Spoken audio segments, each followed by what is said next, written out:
some tough opponents. The Orioles getting it done late in the season. Will it be enough? Well, they've got to keep doing it. Keep those pies coming. Tampa Bay, they're next. It's a tough series. The Orioles have the edge by 1 game, but statistically, the Rays have gotten the best of them. They'll try and turn that around in the first of 4. Next, from St. Petersburg, Florida.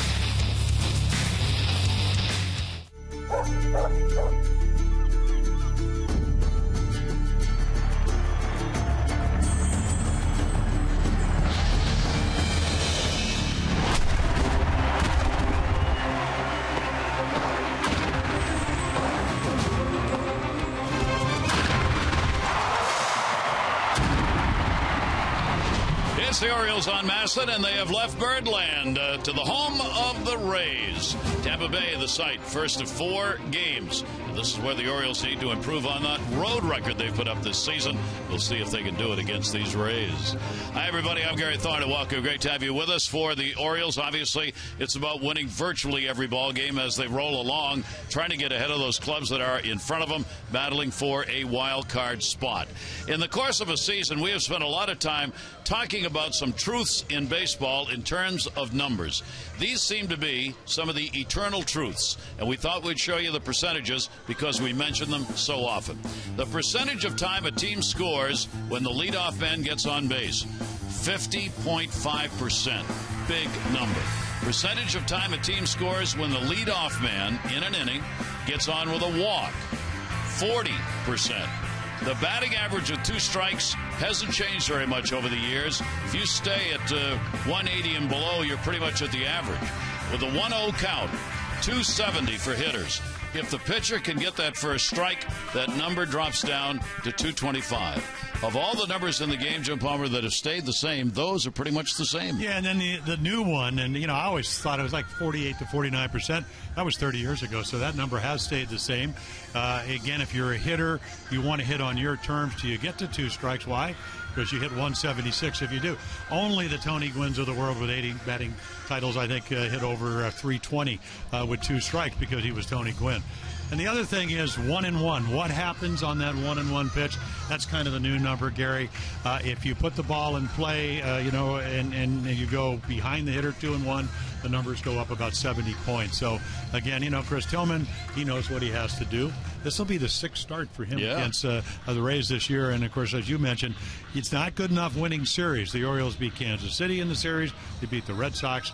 You almost, as you mentioned, have to win every game. All right, and to do that, the starting pitching simply has to come around here in the final few games of this season. But this season for the Orioles, Jim, it's not been there. No, it really hasn't. I mean, the ERA is actually up 1 run a game. Take a look at that. I mean, last year it was 361, 322 at home, which is an amazing number at Camden Yards. So the home runs are up. Obviously, the batting averages are up, and then again, the wins are down. So, again, Chris Tillman, we know what he's capable of. This is the same guy last 23 starts of 2014, even though it's a different year. 20 out of those 23 starts, 3 runs or less. That'd be a good place to start tonight. All right, we'll see whether or not the Orioles can get that done. And when we come back to the Trop, we will talk with the longtime trainer of the Baltimore Orioles. Richie Van Zels will be our guest.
John Masson, brought to you by Southwest Airlines. Book your low fare now at southwest.com. And by Coons.com. When you're talking cars, you're talking Coons. Back here at the Trop, a chance before the ball game to talk with Richie Vancell's 28th season, head athletic trainer, 32 with the Orioles, 39 seasons overall. The Herb Armstrong Award winner for the work done for the Orioles off the field, and joined the Maryland Athletic Trainers Hall of Fame in 2008. Richie Vancell's, why do you do this? The key is I love what I do. That's basically it. I enjoy what I do. I love coming here every day and helping the players best I can. And I'm going to ask you, there are some things I've always wondered about. You get put in a tough position by the very nature of who you are. You got management wants to know things about the players. Players want to know things about themselves. Maybe they don't want management to know. What are the rules there that trainers live by? Well, the rule I've always lived by in terms of information going to management about a player is if it will affect them on the field or infect the team on the field or any injury like that, then that will be disclosed. Management will know. I tell the player that. One of my policies has always been with the player, whatever I'm telling them, I also tell management. So it's always the same information. Nothing's ever. Now, obviously, there is a lot of confidential things that I will take to my grave about players that I tell management that's between the player and myself. Now, is that your decision? I mean, I'm sure the Trainers Association gives you got guidelines and outlines and all that, right? Yeah, there are ethical guidelines, but that's kind of been sort of my guidelines that I've kind of lived by, and it seems to have worked for me. Now, also on the doctor side of it, you also got a line you can't cross there. You're a trainer, not a doctor, and you got to stay on that side of it, I guess. How does that work? Some of the biggest mistakes I've seen athletic trainers do is forget who they are and what they are and their limitations. And one of the things is as simple as this. We don't really diagnose injuries. We evaluate them to the point that we think they need to be seen by a doctor, and then we get them to the right people. What's the most important thing you do for a manager? I think give him the information on the health of the ball club every day. We communicate probably more so about pitching staff and the bullpen more than anything. 85% of what I do has to do with the pitching staff. How much has that changed over the years as far as the nature of the injuries, the amount of them? I mean, what have you seen transpire over the years?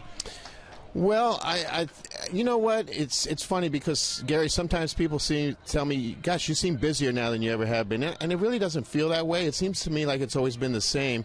So from that regard, I don't think things have changed a whole lot. What's changed is probably the technology and the things that we have to evaluate injuries, diagnose them, and treat them. Coming into the business, young man, going to college, whatever, looking at this, what do you say? I don't know. I don't know what to say. In fact, it's funny. I just had a couple of young students think about going into this business, and I didn't know whether to discourage them or encourage them. But no, it's one of the things you have to understand is you gotta put in the hours. I mean, there is no time clock to this. You gotta love it. You gotta have a passion for it.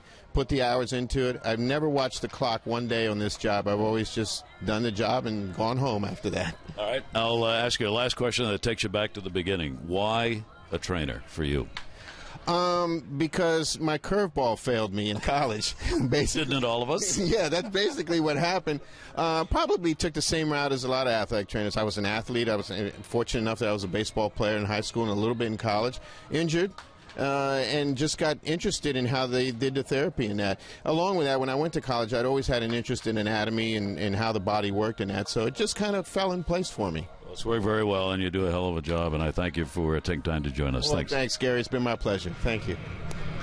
He's been there so long, I was even there.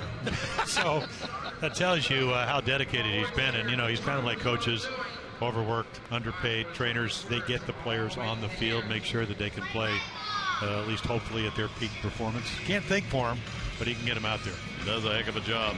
Take a look at our BGE home game time temperature. Inside 72. Of course, we are in the Trop. It's raining outside. Humidity up there with showers. BGE Home, Baltimore's home team for heating, cooling, plumbing, and electrical. Why would you call anyone else?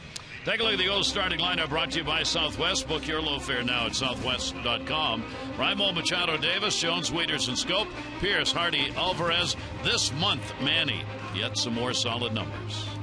So Matt Moore coming off Tommy John surgery April of 2014. A lot of fastballs. Of course, he used to be able to throw 98. Watch the game he pitched. He gave up 4 home runs in his last game against the Red Sox. So the numbers are up, but he's out on the mound. You can see the righties at 386. Will throw a lot of strikes. And it's not that he doesn't have good velocity, Gary. He may just not have that extra, that life, that last little bit that he always had. And he's very, very easy windup. Nolan Rimo leading it off for the Orioles, and he will foul that one back. Nolan comes in with a 6-game hit streak and has been more than filling the role in that leadoff spot for the Orioles. So trying to finish up with a big month and getting an opportunity to do that for the O's. Left-hander's delivery on the 1-1 is going to miss outside for a ball. For Rimo during the streak, he has gone 8 for 23, couple of home runs, 7 runs, and 6 RBIs. A very productive streak he's in. Reimold on one up high, goes after it and misses. Yeah, a couple of fastballs in fastball hitter counts, and again, Moore is very, very. I mean, he's a term they use. Balls sneak up on you. It'll jump out of your hand, and there's that one tailed away really well for him. So the Orioles seeing 2 lefties in a row. We saw Henry Owens 6'6", Moore about 6'2", and again the target's in the middle of the plate by Maile, and the ball just runs right off to the outside corner. Perfect pitch. 20-19 versus left-handed starters on the season for the Orioles. Batting average has been about the same now against lefties righties on the year. Here is Manny Machado. Most of these Oriole hitters have faced Moore a number of times. Manny is 3 for 13 off him. Moore struggling to get back to the form he had when he contended for the Cy Young 2013. He was one of those who got some votes with a 17-4 record that year. Ground ball, he'll snag it, and Machado is retired. So let's take a look at the Rays defense in a pretty big ballpark. The only really pitcher's park in the American League East. Geyer, Kiermaier, who's terrific center fielder, Souza Jr., then Longoria, Gold Glove winner, Beckham, Forsythe, Loney, and then a young rookie, Luke Maile, doing the catching. They've committed the 12th most errors in the American League. Here is Chris Davis. Chris is the DH in this ball game, and he will foul it away. Let's take a look at our American Standard. Who's hot and who's not? Yeah, Davis plays, and you can see why. Geyer plays. He's over his last 13, but he's 3 for 8 for Chris Tillman. Davis will take it away. Celebrate the season with the American Standard All-Star event. Visit MidAtlanticComfort.com for amazing rebate and financing opportunities. Chris with the 3 for 15 lifetime against Moore, and he will take the pitch, and it will miss just away. The Orioles have had over the last 4 games 3 pronounced strike zones, and this is that 4th game with Lance Barrett behind the plate. He really favors the pitchers on those close calls. Let's see whether or not that holds up here in this ball game. Taken for a strike. Yeah, I think we've already seen it. The curveball to Manny Machado. It was a ball off the corner, but one they usually say went around the plate, but he called it a strike. Well, it encourages you to pitch to contact, and of course, if your stuff's good enough, and when Moore's healthy, we'll see if that's the case. He can throw it by you. And he does.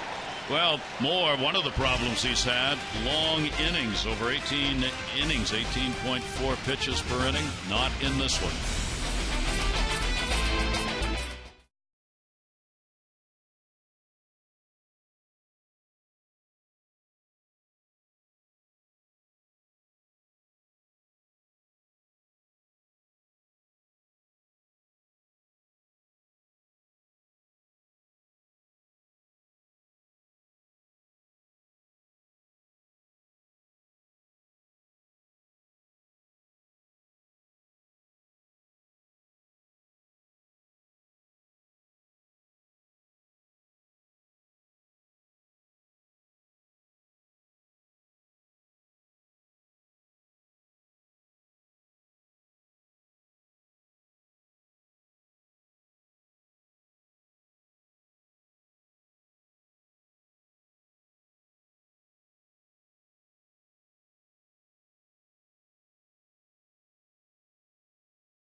don't even think about it.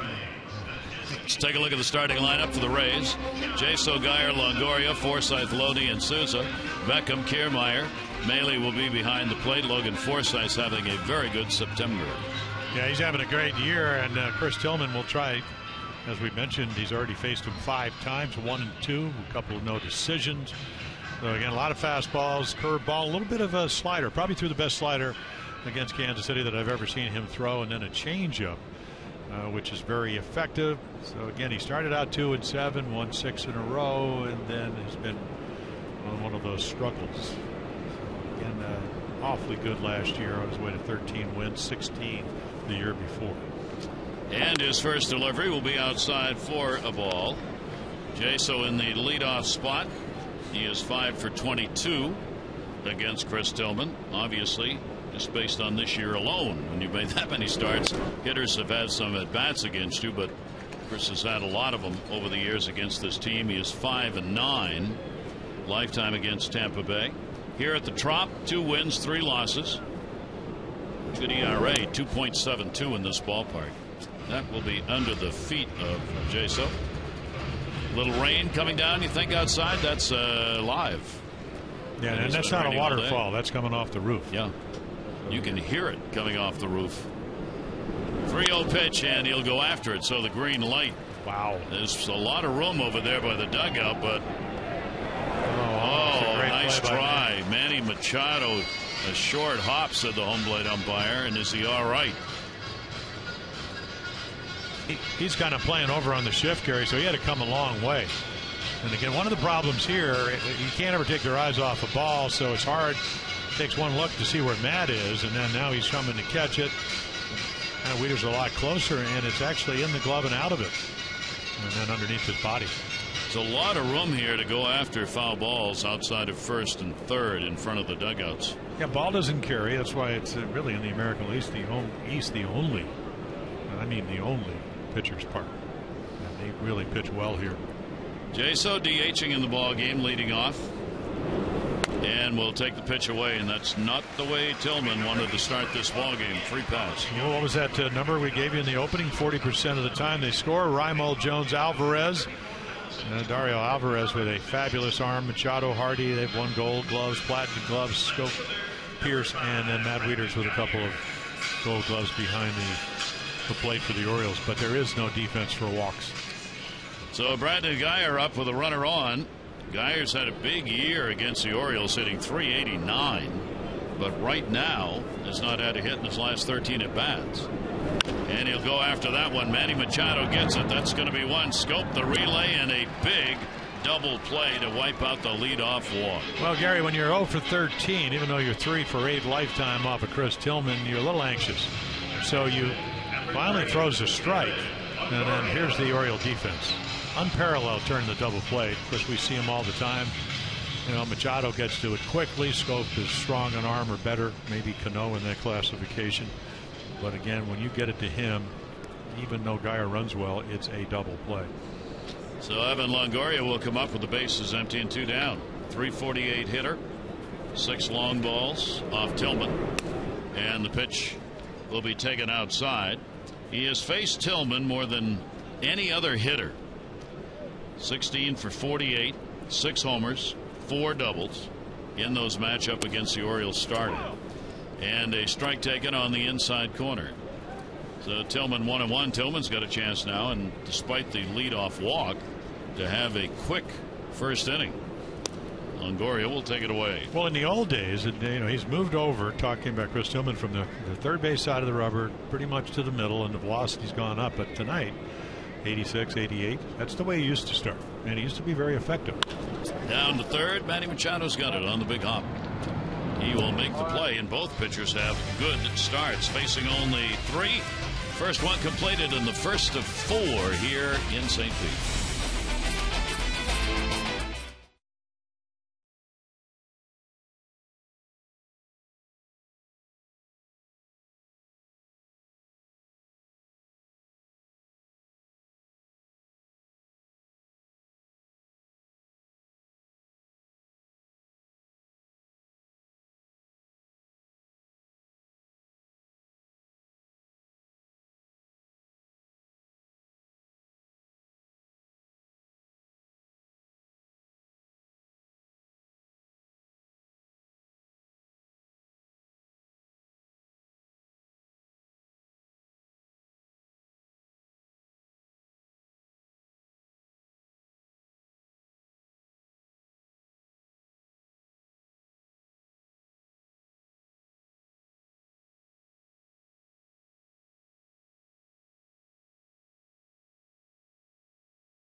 Princess Anne has won $500 for being selected, $500 more for every Orioles home run hit. Play baseball buck scratch-offs and win up to $50,000 instantly. Learn more, mdlottery.com/baseball. Yes, it's raining. It is really pouring. They expect rain throughout the night and even into the day tomorrow. But inside here at the Trop, 72. Adam Jones coming to the plate. It'll be Jones, Wieters, and Scope against Moore. Adam has knocked Moore around. A .524 lifetime batting average against this left-hander with 2 home runs. And plenty of at-bats to justify it. A swing and a miss and a fastball. Yeah, that's what he was not able to do against the Red Sox with the 4 home runs. When you got in the middle of the plate, and that ball was in the middle of the plate at 92, they were on it. All his numbers are so high. 8.42 ERA coming into this ball game for this year. Through the lineup, first time opponents hitting .328. It jumps to .387 the second time through and .323 the third time through. And whether he throws a strike or a ball on the first pitch doesn't matter very much. The averages are over 300 in both cases. Adam will go after one a little bit away and fouls it off. Yeah, it's just amazing. You can transplant the ligament, which is what Tommy John surgery is all about. Usually take it out, maybe part of one of the thigh muscles, tendon, and you seat it in there. And that happened on April 22nd. And he's already back pitching. 11 minor league. And there's the curveball. There you go, and the answer is yeah. So you struck out by Sean Barber, the first base umpire. That's 3 strikeouts of 4 hitters. Well, there's a good curveball, and it's good because he throws it under the strike zone. You can see where the bat went. Now, one of the 4 home runs, this is your high ceiling shot. So again, well located. He threw a curveball that Mookie Betts hit for a home run, but it stayed up and it kind of hung on the inside part of the plate. So the good one strikes out Adam Jones. And that'll bring up Matt Wieters, who takes it for a strike. Wieters also big numbers off Moore. He is 8 for 14, and he has 2 home runs against the Tampa Bay left-hander. Wieters on a chopper. This is where Moore has had enormous problems, incredibly. 2 strike counts. Opposing hitters have an on-base percentage of .390 when he gets a 2 strike count. That's 150 points above the league average on 2 strike counts. 0-2 delivery on the way and taken, and he's gone, and Matt knew it. He just fooled him on that pitch and froze him. Well, it's almost like they want him to be overconfident. And this is a totally different guy than I saw pitch Saturday against the Red Sox. Of course, the Red Sox better offensive team on the road than the Orioles. The Orioles only average 3.81 runs a game. So again, his stuff a lot better, command a lot better so far. He starts out with 4 strikeouts. He's already equaled his high in games this season in strikeouts. Pitch is there for a strike on the inside corner to Jonathan Scope. You know, the one thing about striking people out, unless there's a runner at third, if you have good stuff, they just happen. You execute your pitches. If the other team doesn't hit them. I mean, you look right there. That's 93. So 93 is about 2 miles per hour faster than the average major league fastball, but it looked like it was about 100 as late as Scope was. So they're not seeing the ball. Jonathan, 9-game hit streak, hitting .324 during the streak. 0-2. Pierce hoping for an at-bat on deck. In the air, left center field. Pretty good wood towards the power alley. Geyer's over. Brendan Geyer puts it away. 6 in a row, retired by Moore to start the ball game. Forsythe, Filoni, and Souza will be coming up for the Rays.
Chris Tillman. Yeah, well, whether it's a casino or a roller coaster, that's the kind of ride he's had 2-2. In fact, his first major league win this year was right here against the Rays, opening day, and then May was a disaster. June, they played well. He pitched better, real good in July, in August, and then September's been a struggle. Said he had a good side, so let's see if, again, he can pitch well and they can score him some runs. Logan Forsythe will lead it off, 6 for 17 off Chris Tillman. Takes the pitch for a strike. Chris, in his last outing against Tampa, gave up a season high 7 runs. That was back on September 1st. He has lost his last 4 with an ERA of 8.4, covering 5 outings, and the Orioles have lost all 5 of those games, he taking 4 of the losses himself. So, well, you really got 2 pitchers trying to turn things around in this ballgame. We have one coming off an injury and the other one just trying to get back to where he was really the last 2.5 years. It started for Chris Tillman when he came up just before the All-Star break 2012 and got on one of those rolls where he's as good as almost anybody. 1-2 delivery, great location down and in to get the strikeout. Forsythe retired. Well, Forsythe got, what, 7 consecutive hits when the Rays rolled in. This is a perfect pitch. A little bit extra. 2-seamer. He does throw some 2-seam fastball, a lot more than years past. Watch the ball run in right to the corner. So good location, right where Matt Wieters put the glove. We'll bring the veteran James Loney up. Loney getting the start at first base in this ball game. Loney, like many of the players on the Rays over the years, he can move around as far as positions are concerned. First ball hitting towards the middle, right where they weren't. The shift was on, and he just barely had enough room to get that ball through Hardy and Scope, but he did, and he did. Well, he's on one of these rolls since early August, over 300, and he's the single machine. Doesn't hit a lot of home runs, puts the ball in play. One of the better runner in scoring position numbers for the Rays. That'll bring Souza Jr. to the plate.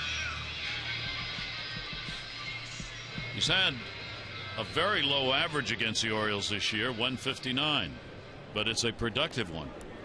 Souza's had 3 home runs and 6 RBIs against the Orioles on the season. Runner on at first base. First hit of the ball game for either team.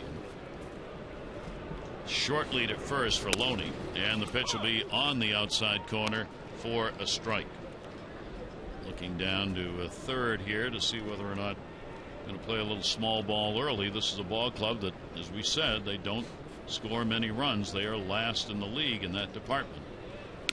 And that pitch is inside for a ball. 1-1. He was part of a 3-team trade. Of course, the big guys was Will Myers, outfielder here in Tampa. He went to San Diego, and of course Souza, he had 350 last year at AAA. It is AAA, but put up some great numbers.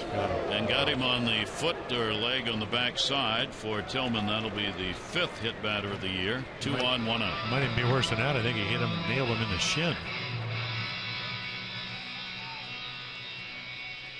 Ball on bone.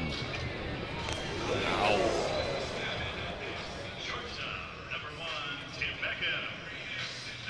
Yeah, somewhere on that right thigh, knee, ball just boring in on you. Yeah, right below the knee, or maybe right in that area. Couldn't get out of the way. So that'll bring Beckham to the plate. And Beckham has faced Tillman only once. He is 0 for 1. Young player getting a start in the infield at short. Beckham, you see the numbers on the year for him. With runners in scoring position for Beckham, 262. Tampa Bay has struggled getting people home. Next to last in average as a team in this department. Off-speed breaking ball is in there for a strike from Tillman. Yeah, that's 25 points higher than their team average. He does have power. And Cabrera, Asdrubal Cabrera, kind of stretched a ligament, so he's been red hot. So Beckham, former #1 draft choice, will take his place till Cabrera gets well. Not on the DL, just a matter of day to day. And that pitch is going to be on the outside corner as well. And the count goes to 0-2. Tim Beckham does his George Foster, where Foster used to go back and walk right across the plate and look at the outside corner. I think Willie Randolph used to do that. You do that when you're a veteran. Yeah. When you're young, it's probably better not to. Throw it close. 0-2 delivery on the way, and he went after one upstairs, so Tillman takes care of him in a hurry. That'll be strikeout number 2. Yeah, really nice pitching. Just go up the ladder. Young hitter, aggressive hitter, 2 strikes.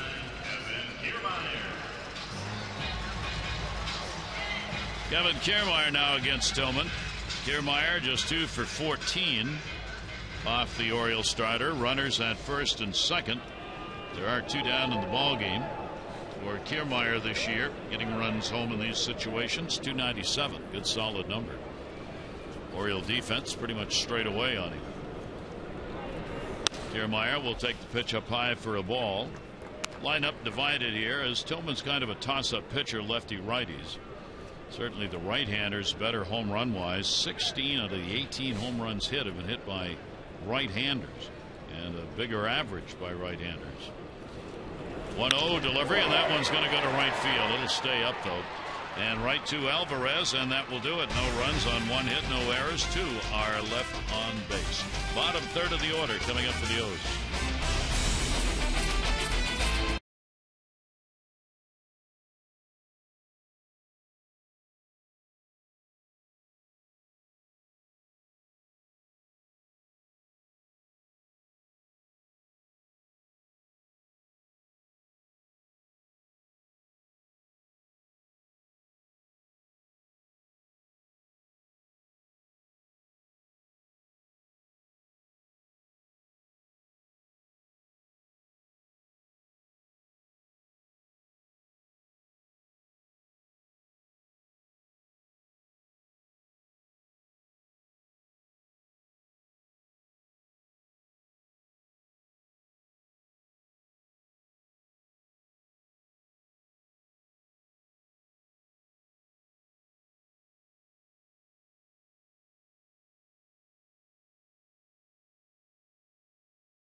David Peralta right now on top in the longest hit streak at 13. Zimmerman and Yasiel Puig. And Encarnacion still going. 43 consecutive games reaching base. Mauer and Joey Votto are second and third. Votto is my selection for the most least recognized player in baseball, having a stupendous season. Finally healthy. Yep. Playing really well, but for a club that's really bad. Here is Steve Pearce. Pearce 5 for 14 off Moore. And Steve will take the pitch for a strike. It would figure in this game the final score will be 1-0. Both pitchers will go the distance, since neither of them have done anything for the last month and a half, that they would probably dominate. 0-1 delivery, swung on a miss. Baseball gods like those kind of things. Well, I was talking to the Rays pitching coach, Jim Hickey, and he was just saying, you know, when you hadn't had a lot of guys with Tommy John, but you do lose your extension. You do lose maybe that late life, the ability to stay out of the middle of the plate because you can't make the quality pitches. So I would imagine, I think, you know, the Rays certainly don't want to finish last. They want him to get his starts, get his innings. Pretty much building for 2016. Only 26 years old. Oh yeah, he's, well, you know, what an 8th rounder. Pitch on the way will be popped up towards that white roof. Loney coming over. He's got plenty of room, and he will put it away. First out here in the 3rd inning. The O's return home to begin the final week of the regular season 4-game series against the Jays Monday, September 28th. On Wednesday, the 30th, all fans get the Miguel Gonzalez-designed El Mariachi T-shirt. Don't miss the final T-shirt giveaway and a great game at the ballpark. For tickets, Orioles.com or 888-848. Here's Miguel, who's hoping to get back. He is penciled in right now. Penciled is the key word there for 2 starts. But Showalter wouldn't say when, but they have mapped out the pitching rotation for the rest of the year, subject to change. And right now, yes, you are scheduled to start 2 more ball games. He's going to do maybe a little bit of a Hardy up in the air to left field. Geyer's there. Yeah, the simulated game, and then at least things go well. We get 2 starts. I really think that's important, only because of the injury. Certainly didn't pitch up to his capabilities. So it's nice to come back, even if it's only 2 games the end of September, which you never will know if they're meaningful games. He's getting a lot of help. I don't know who's telling him he's on TV. I guess you can see the red light on the camera, but always get help from your friends over there in the dugout. Here is Alvarez. Moore trying to go through the lineup, 9 in a row. Ariel Alvarez fouls that one back. Alvarez coming in with a 3-game hit streak for the Orioles, his 9th game. A homer, a double for extra base hits. He is 6 for 20 since joining the Orioles. Well, we know he can throw. He doesn't walk a whole lot. Young hitter out of Cuba. But I'm watching him hit yesterday, and he's hitting some monster shots. Now, it's only batting practice, and Caleb Joseph says to me, some of the best natural power I've ever seen. I said, really? He ends up hit, 16 home runs at AAA? But apparently very strong, and we're just going to have to learn to hit at this level. That one in the air to right field. That'll be just shy of the warning track. Sousa's there to put it away, and Matt Moore has retired 9 in a row. Bottom of the 3rd coming up in a scoreless ballgame.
Our East winds from the north. Pretty good year right there for the Mighty Jays. Well, that wind's blowing them wherever they want it to go.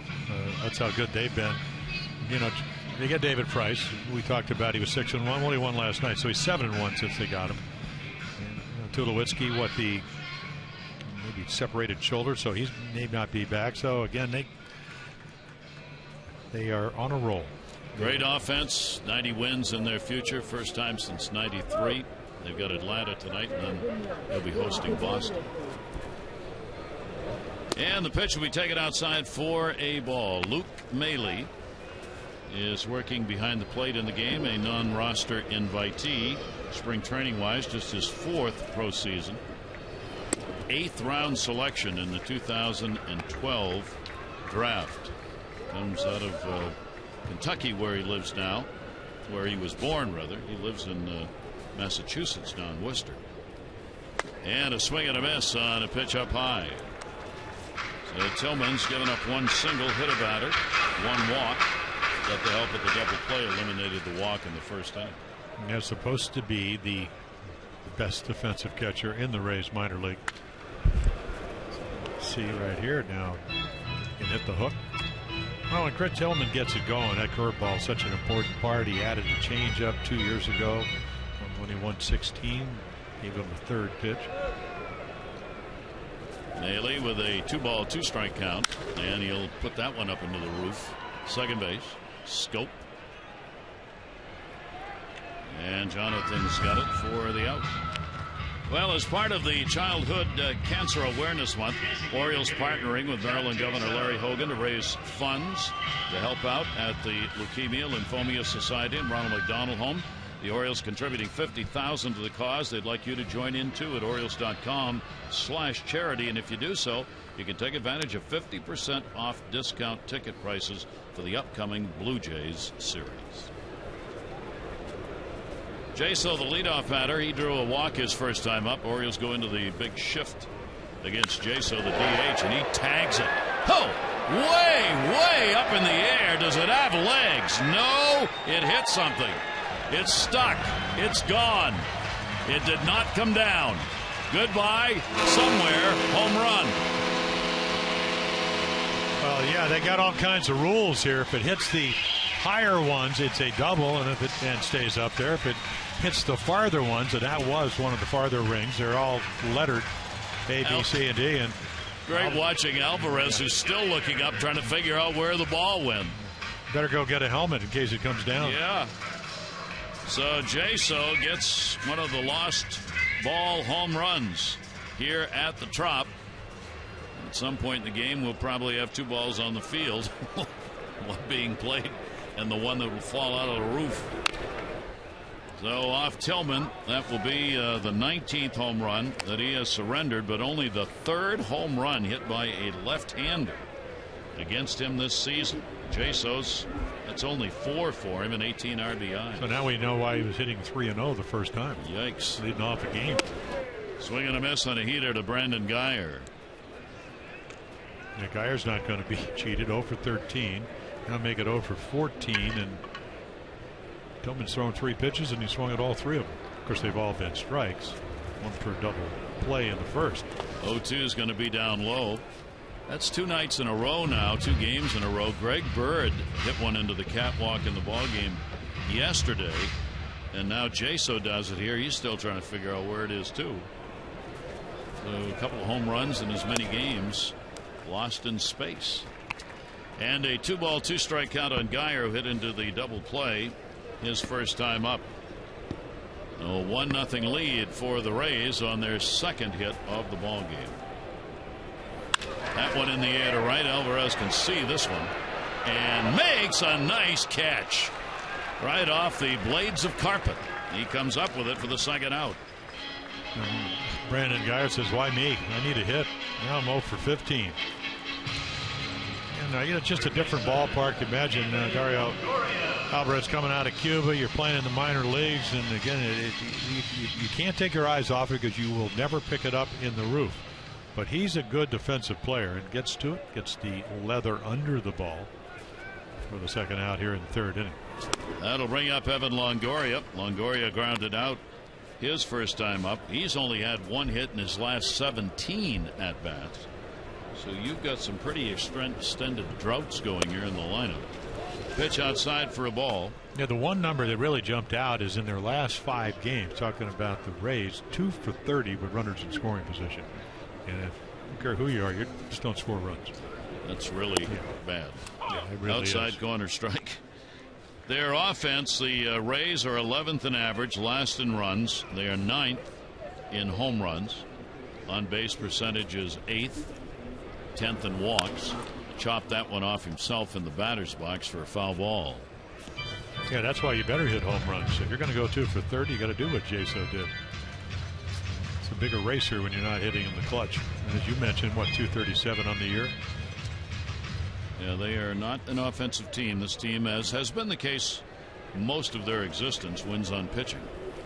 That ball is going to be popped up, and that'll be back. Wieters holding his arms out. Where is it? Had no idea. Still doesn't, but it was out of play. You really have to help your teammates in this ballpark, infield, outfield. If you can see it, let somebody know. Because there's a pretty good chance one of your teammates doesn't. 2-2 delivery, framed it, doesn't get the call, and the count goes to 3-2.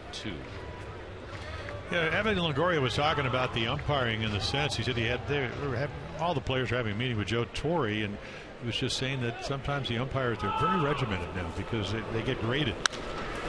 That one off the end of the bat. Reimold playing way over to center, a long run, able to track it down. So he was able to keep an eye on it. Jaso gets the home run, his fourth, and the Rays get a 1-0 lead. It's up there somewhere.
Southwest Airlines. Book your low fare now at southwest.com.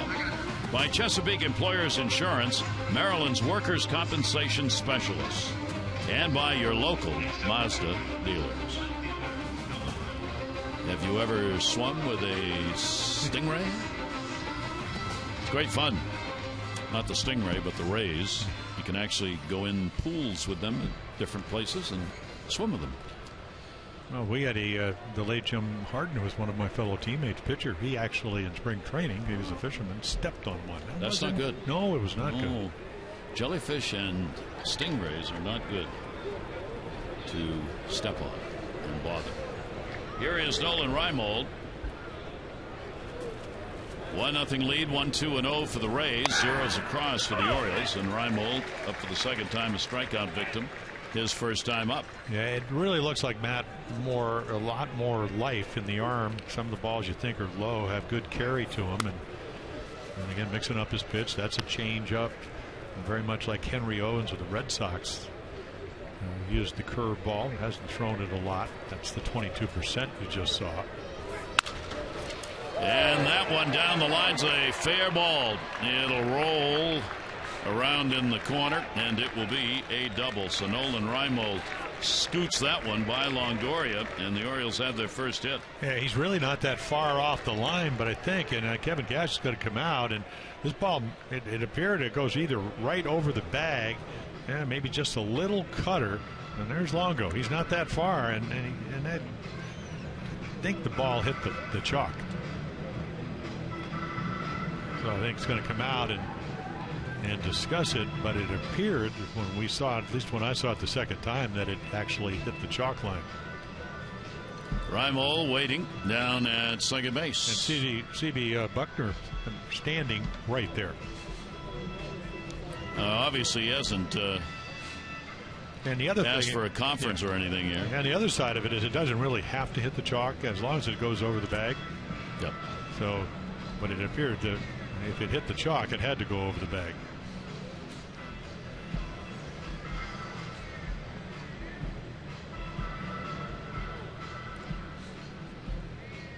Not sure what he may be asking for here, but take a look. Yeah, so take a look right here. So again, not that far off the line, but right There, now that ball's over the corner of the bag. And then it gets the corner of the line, and you can see the mark. I mean, you could go down there and actually see it. It's kind of like when you play on hard true tennis. So he has asked for a conference here. I mean, the only one who's going to be able to help him, if at all, is Lance Barrett, the home plate umpire. When you play tennis on hard true courts, you can actually see where the ball lands. And as you talked about up at the U.S. Open, now they have the line calls. This is not a challenge. Can't be under the rules based on where the ball hit. And again, like I said, it doesn't actually have to hit in fair territory.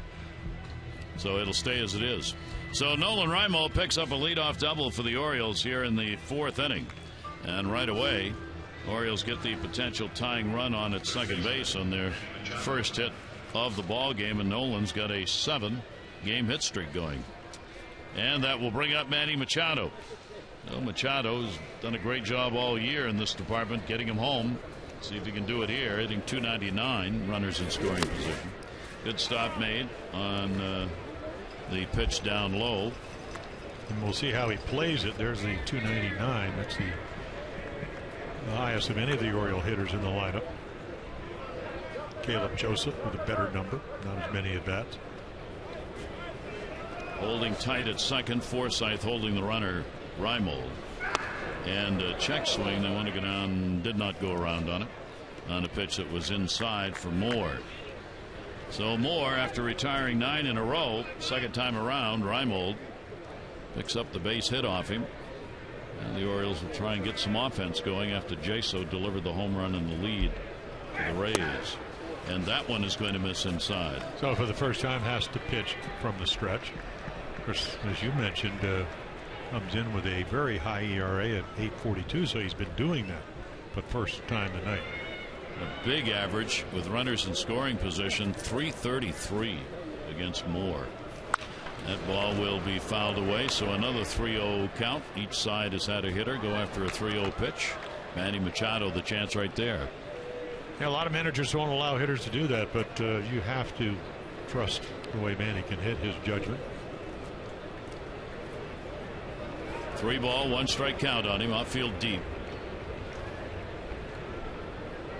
Not a particularly big lead at second, with Forsythe hanging in, holding the runner. Here's the 3-1 delivery. Machado, what an off-speed breaking ball that was. Yeah, and he chases it. Good one. This is the one Matt Moore wanted him to put in play, and if he did, he probably would have hit it to the left side, and he wouldn't have advanced the runners. Well, the fans wanting a strikeout. Matt Moore wouldn't mind that either. Manny wanting to at least get that runner over to third base. 3-2 delivery on the way to him, and he'll pop it up. Third base. Slams the bat down. Longoria will put it away. 1 down. Reimold hangs on at second base. The Orioles are going to close out the regular season with Fan Appreciation Weekend against the Yankees beginning Friday, October 2. There'll be postgame fireworks presented by Johns Hopkins Medicine on Friday. Orioles knit bomber hats, first 20,000 fans 15 and over Saturday. And Steve Pearce Fans Choice bobbleheads presented by AT&T Sunday for the first 25,000 fans 15 and over. 888-848-BIRD for tickets.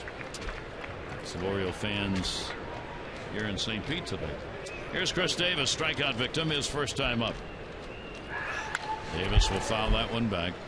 Yeah, you can see a very, very simple. I was a little frustrated that he didn't get to that one, but that tells you maybe a little bit more life on the fastball.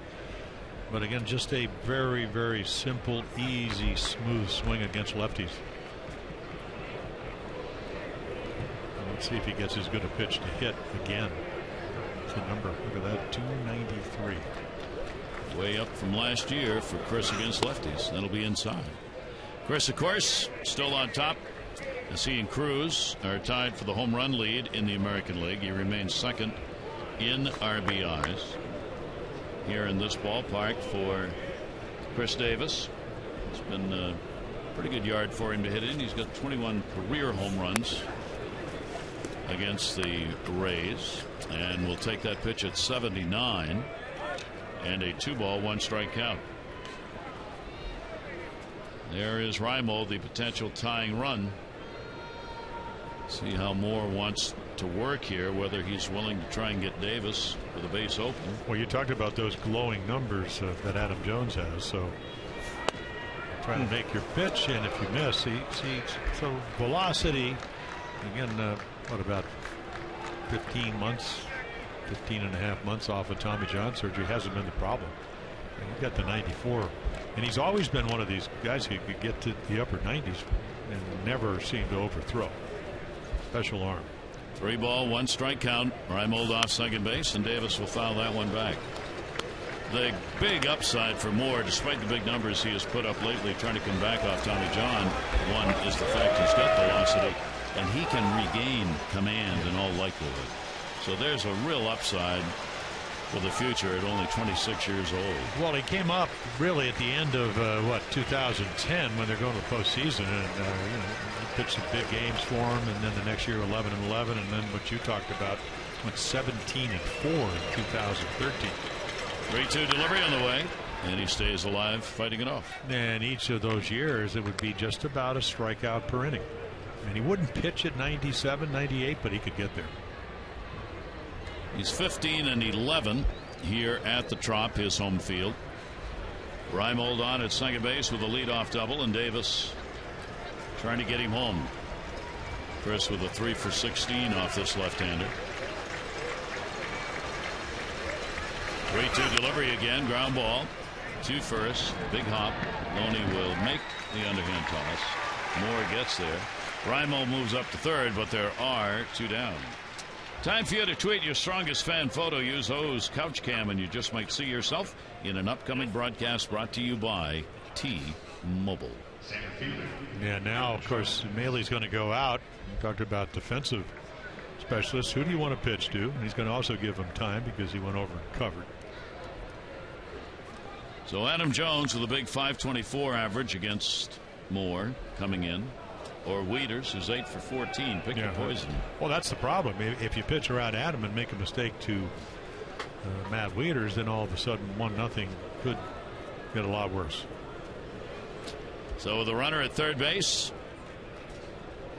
Moore working out of the stretch with 2 down, trying to protect a 1-0 lead. Adam Jones goes after it in foul territory, and it will be out of play just on top of the Rays dugout roof. Yeah, and Adam took a look down at Longoria, who actually plays about a step past third base, because he knows that Adam Jones, if you play back, will drop the bunt down. Doesn't do it often. Now he'll move back a little bit, only a step. Adam with a big average we talked about. He is 11 for 22.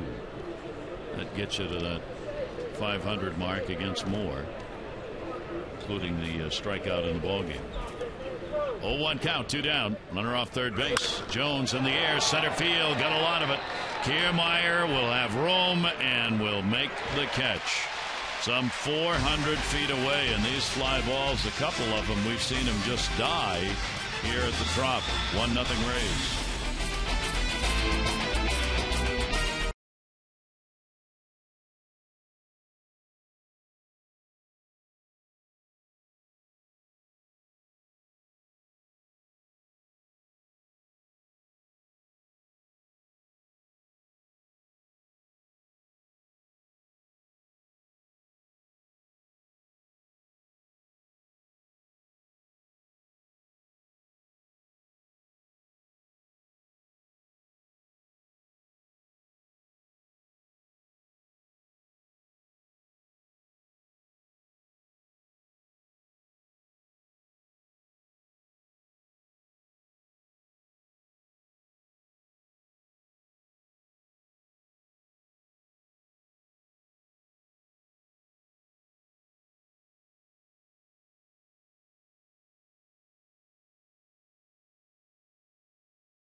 in the ER.com. Yeah, so that's a low batting average, and that's you got El Duque at the top, Max Scherzer, who is now with the Nats. No, I'm sure he might have pitched here, but most of those numbers is when he was with the Tigers. And then Buchholz, and how about Miguel? Miguel always pitches well here. But then look at the record, not a lot of run sports, because when you pitch here, you usually have to pitch a good game because they don't give up a lot of runs. 1-0 ball game. Jaso's home run up on the board for the Rays. Forsythe, Logan Forsythe, a strikeout victim, his first time up. Forsythe will be followed by Loney and Sosa. Adam Jones moves in a little bit in center, and the pitch will be taken down low for a ball. Tillman a walk, 2 strikeouts. Moore no walks and 4 strikeouts to start the ball game.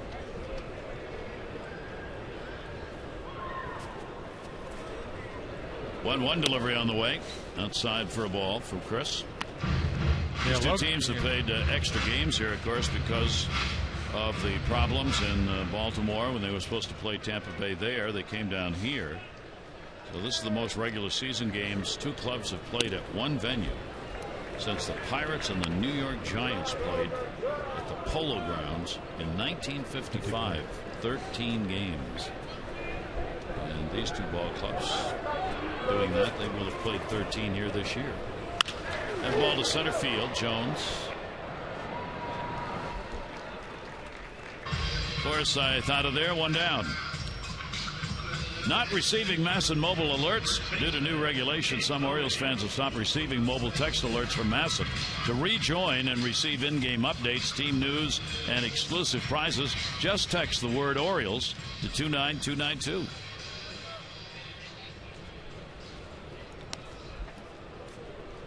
James Loney picked up a base hit. First time to the plate, shift on. Scope goes back into shallow right field.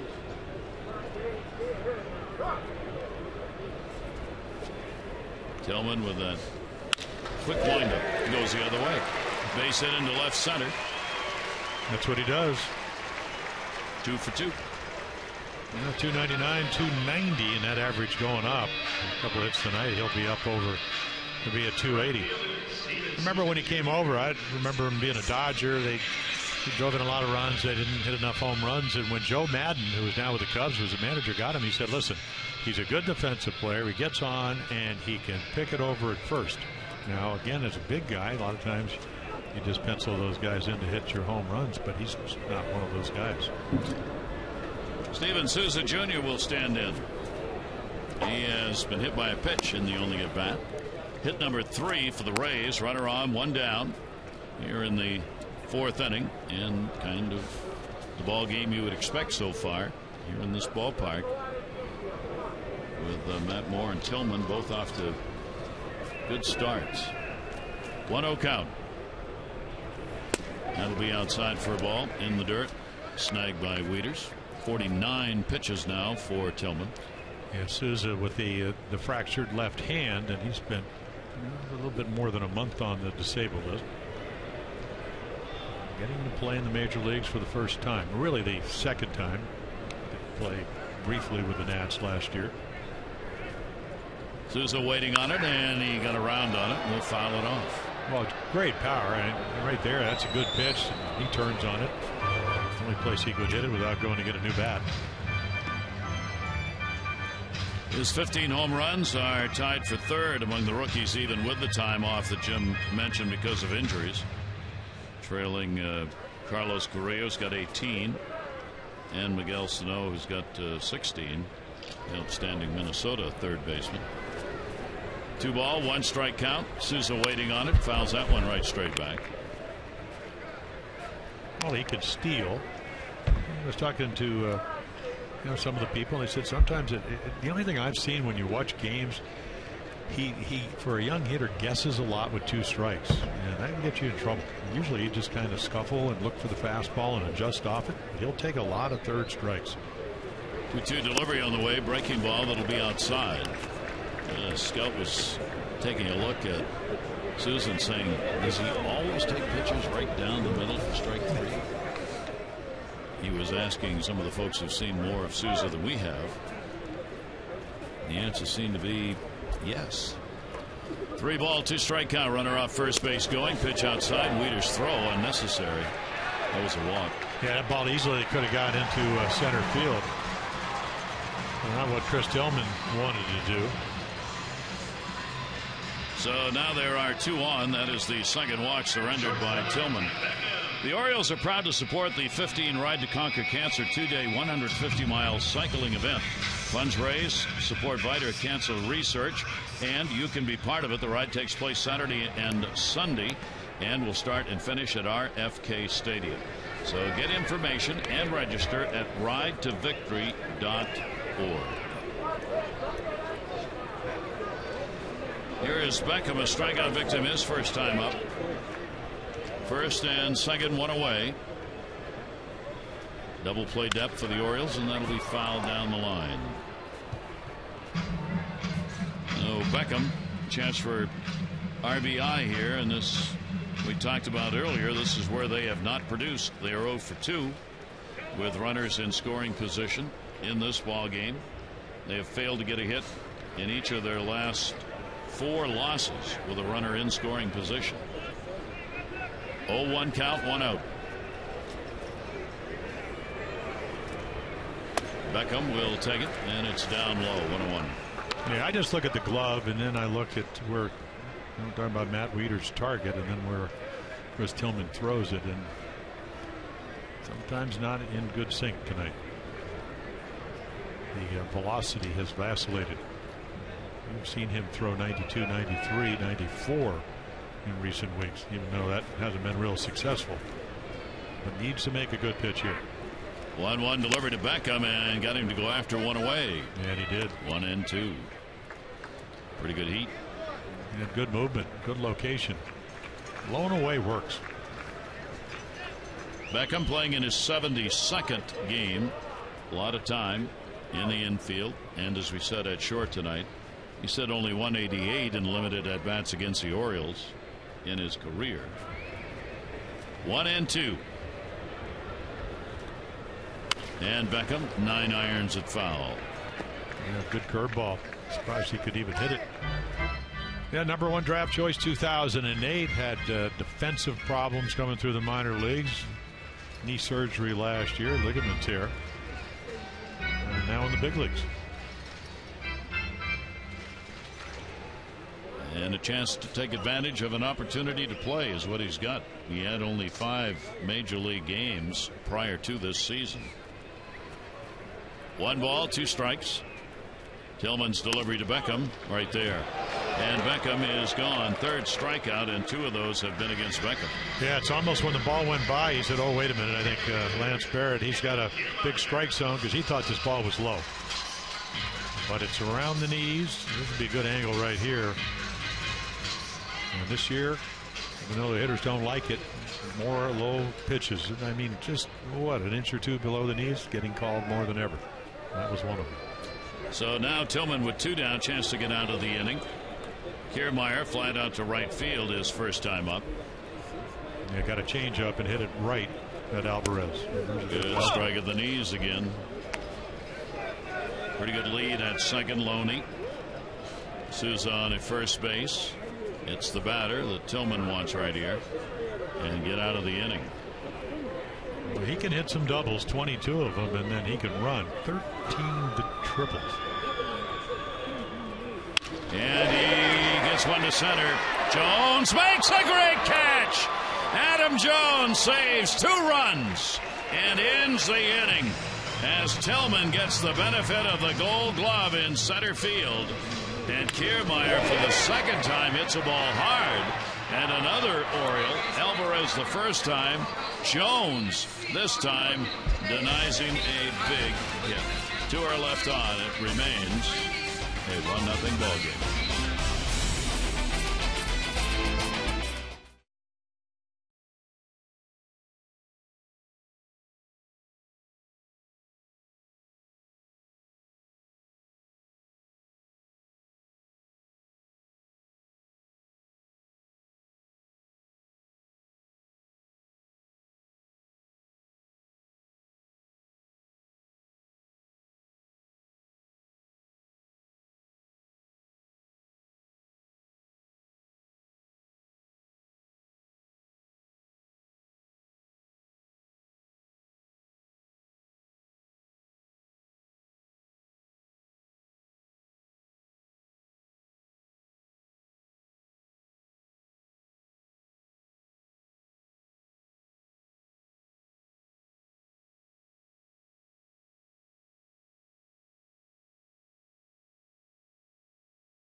big hurt on the Pirates. They won it 9-6, 17 hits. Rizzo went 2 for 4, homer, 2 RBIs. So the Pirates, for the moment, with the Cardinals playing, are 4.5 games behind. They've lost 3 in a row. The American League West race 46 days ago. Texas trailed Houston by 8 games. They have now taken the lead 1.5 games over Houston. 6 straight wins. Ooh, la la. Los Angeles Angels, they are trying to go at it along with the Twins for a wild card spot. And the Angels travel to Houston for 3 games following that series. So some good races still going on and some big games. And in those races, every time you win or lose a game, the whole world changes. Matt Wieters, strikeout victim his first time up, swing and a miss, drop bat on that one, and Moore goes ahead of him 2 strikes. Yeah, I mean, the Twins are only 5 games behind the Yankees. So, a lot of clubs trying to get into the wild card neighborhood. Get to play that one game. You're not going to win the division. Shift now moves, playing him to go the other way in the infield, and the pitch will be way up high and away. 1-2. Shortstop had been over on the other side of second base with a full shift. They move out of that based on the count.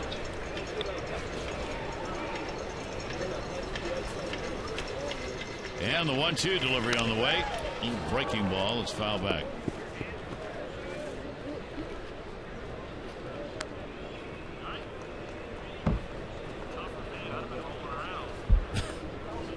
Maley, a little smile there as that one got a piece of him on the way by.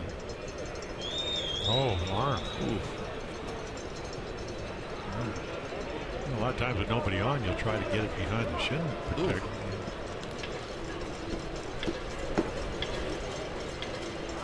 1 ball, 2 strike count. Moore's delivery will be inside for a ball. Count goes to 2-2 on Matt Wieters. And Matt coming around to ask Lance Barrett about the count. 2-2 pitch by the lefty, and again a foul ball to hold the count. Orioles come in on the road 29-45. They should not equal their worst road record. That was back in 2011 when they won only 30 games on the road. They are 1 shy of that right now. Plenty of road games left. 2-2 delivery, and Wieters will get out and swing it.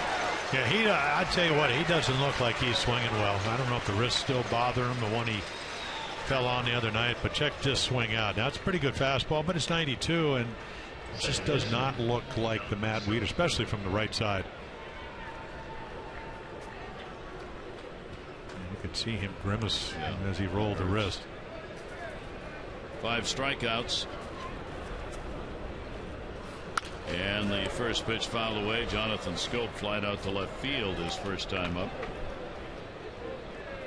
So that's a high in strikeouts in a ball game this year for Matt Moore. And remember, it's only his 9th start of the season.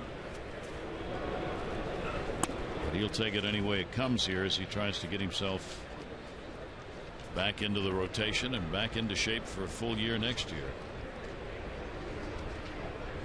1 ball, 1 strike count on Scope. And fouled straight back. Couldn't get a hold of that one. Jonathan, a hot bat. Yeah, real hot. There you go. 9-game hit streak, but high average. Home runs, RBIs. Using the whole field. If you make a mistake with a breaking ball, he's putting a lot of quality at bats. Learning at this level. There's a curveball that he fouls off. That was a good one. Got on top of that one. And the 1 ball, 2 strike count still holds here. Orioles 8 wins, 7 losses against Tampa Bay on the season, 8-7. But that is the only positive number against the Rays that the Orioles have. The Rays have out-hit them 236 to 211. They've outscored them 55-56 now to 50. They've out-homered them 19-16, and they've out-pitched them. Well, that's the shocker. The out-home, and because the Orioles usually, we have those numbers, they don't win games, they don't hit home runs, not very often. Something like 8-35 when they don't home it. Yet the Orioles have the advantage by 1 in the series. Scope's going to go to right field. Will it stay up long enough? It's going to fall in, base hit. Had a little curve on it. Souza had to come over to get it. And Jonathan Scope's got a 10-game hit streak. New high for him. He's on with a single. Yeah, so that's again things. Oh, it's heaven when we hit home runs. 63 and 39, and when we don't, we'll struggle. But that's a perfect example. He fouls off a good breaking ball and then fights one off. Now last year probably would have punched out. Struck out what, 140 times. So the Orioles come away with their second hit. Reimold had the other, a double in the fourth inning, leadoff double, and was stranded. Infield shifts around on Pierce. Steve will take it inside for a ball. He popped out his first time up. And the Rays know. Chris Archer knows. Joe Kelly knows. If you make a mistake, Steve Pierce averaged not where it was last year, over 290, but home run power. And that's what dumping a single in the right field does. He's hit 5 home runs in this ballpark. Trying to jump on another one right there and foul it back. 5 of the 8 that Steve's had against the Rays in his career have come here at the Trop. Yeah, so you take that pitch, which was a ball. I mean, it wasn't much of a ball, but the difference between hitting, this is a critical pitch for both hitters and pitchers, 1-1 pitch. You take it's 2-0. Moore's got to throw a strike. Now he can kind of work on it. Pierce will take him right there. He knew it. Talking to himself as he backs away. Well, it tells me, even if you're kind of looking at it, how good the curveball is tonight. Here's your Nissan. You give up on it. The Nissan pitch track. It looks like it's going to be high, and then it swoops down into the zone. 1-2, one away. Scope on at first base. Moore's delivered to Pierce, and he got him. 6 strikeouts. Yeah, right on the corner. With a little extra miles per hour. 93. Maile sits in the middle of the plate. Ball runs right to the outside corner. Well, you better get used to that, because Drew Smyly, that's what he did against the Red Sox. He struck out 11 in 6 innings. Hit that outside corner, change speeds, occasional breaking ball. Quick toss. So you get to see another lefty tomorrow night. Orioles have changed their rotation in this series. They've taken Ubaldo Jimenez out of the rotation. Orioles wanted to get Tyler Wilson in, so he'll pitch tomorrow night against Drew Smyly. Pitch up high for a ball. Chen will go in game 3 against Erasmo Ramirez, and then Gosman against Jaco Odorizzi. So Tyler Wilson is the add-in. Jimenez is going to start the Washington series, according to Buck Showalter. 1-0 delivery on the way, and a strike in the outside corner. Hardy flied out his first time up. 2 down. Runner on at first base. JJ, 280 hitter, a lifetime against some pretty good pitching this Rays team has had. Some real good pitching. And 7 career home runs off him. 2 of those hit here. 1 ball, 1 strike delivery on the way, and Hardy will take it inside.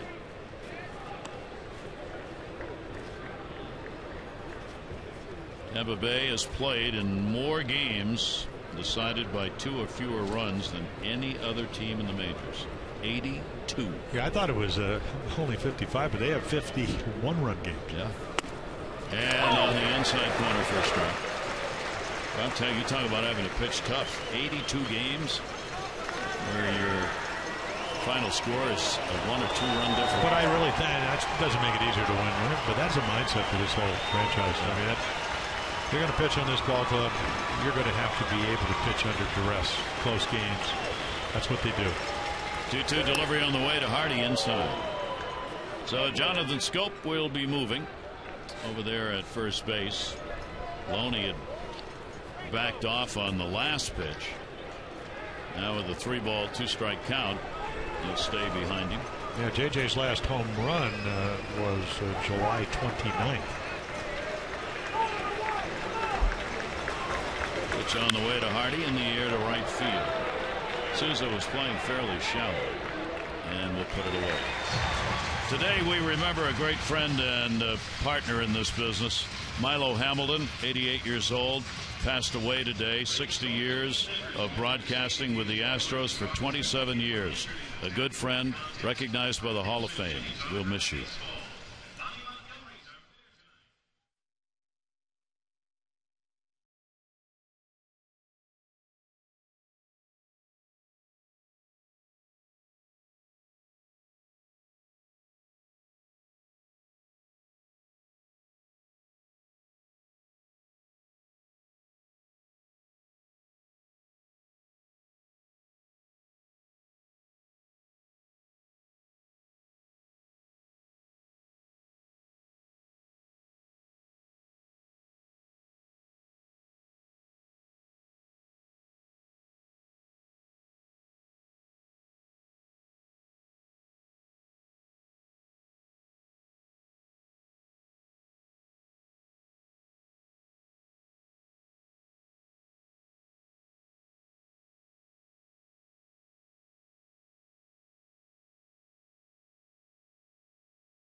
Islands of Sarasota, not far away here on the Gulf Coast.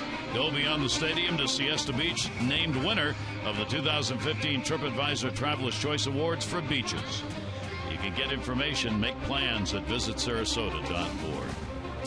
Orioles spring training home just down the road. Bailey will lead it off. 1-0 ball game. Jaso the home run in the third inning, and that has been it.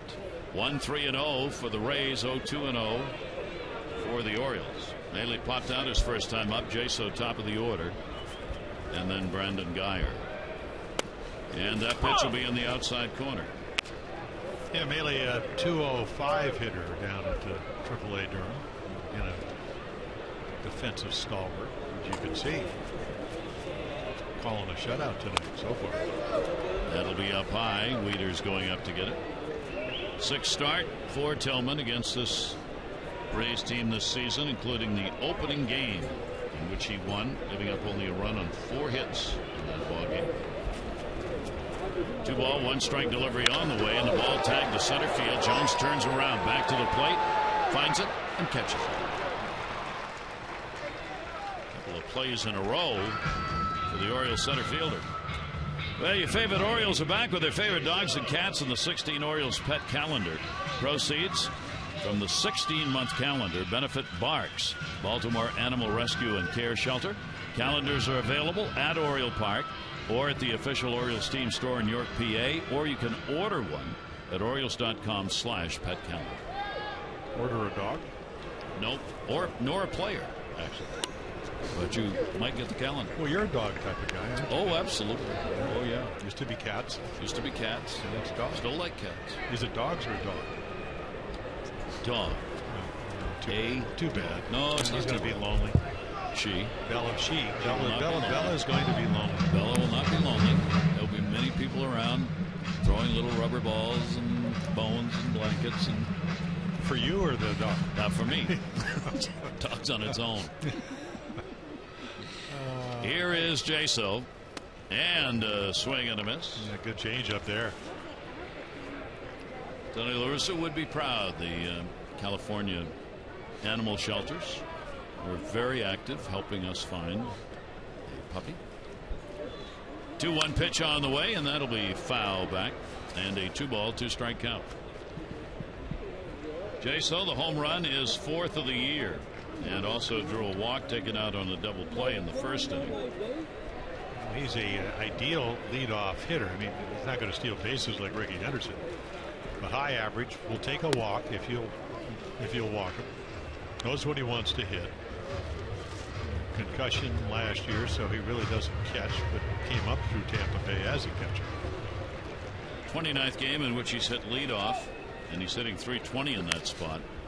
Fouled away, and of course has a DH, which you don't see a lot of. Yeah, he's back and forth. He got back here because they traded Zobras to Oakland, and then Oakland used him as a trade chip, and he's now playing for Kansas City and playing well. 3 ball, 2 strike delivery by Tillman down to first base. Pierce will go to the bag and record the out. Jaso is retired. 2 down here in the 5th inning. Tillman doing a good job. Couple of walks, 3 strikeouts. The home run by Jaso, the only run. Loney's had a couple of singles off him. Those are the only other hits. And very efficient. Yeah. I mean, it's hard to really throw 10, 13, 11 on occasion. And as we mentioned, the average pitch count is up a little bit this year. Almost 17. So he's right in that range. 2 down, bases are empty. Brandon Guyer robbed by Alvarez in right field in the 3rd inning. And a fine catch. Now Wolf for 15. Breaking ball, and you saw the jelly wag right there. He wanted to go, but just not expecting the pitch and could not get it timed. 0-2. Tillman working quickly here. Fastball up. Not one of those nights for Chris where he's had max velocity, but really making good pitches. Stay out of the middle of the plate. See if he gets blown away here. But see, it's funny when you throw that pitch and your sides, and he said he had a good one the other day. It's predicated on that. Start down and away and move the ball. So if you do that often enough, if you miss like that, you feel the touch allows you to hit the corner. And another one that had to be golfed foul in order to protect against the inside strike. So Guyer holds the count at 2 balls and 2 strikes. Chris, this year, that 1-3 record against the Rays, his ERA against them this year, 4.8. 13 runs, 9 in the 3rd innings, previous games. That ball in the air to center. Jones again has to go back. He's got this one lined up, though. And will make the catch. And a 1-2-3 inning. So tight ball game, pitching as expected, dominating our Mazda do-ups. Alvarez, Reimold, and Machado.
They were 8-16 first 24 games of the year. 100-game mark. They were 4 below 500. Now they are in first place.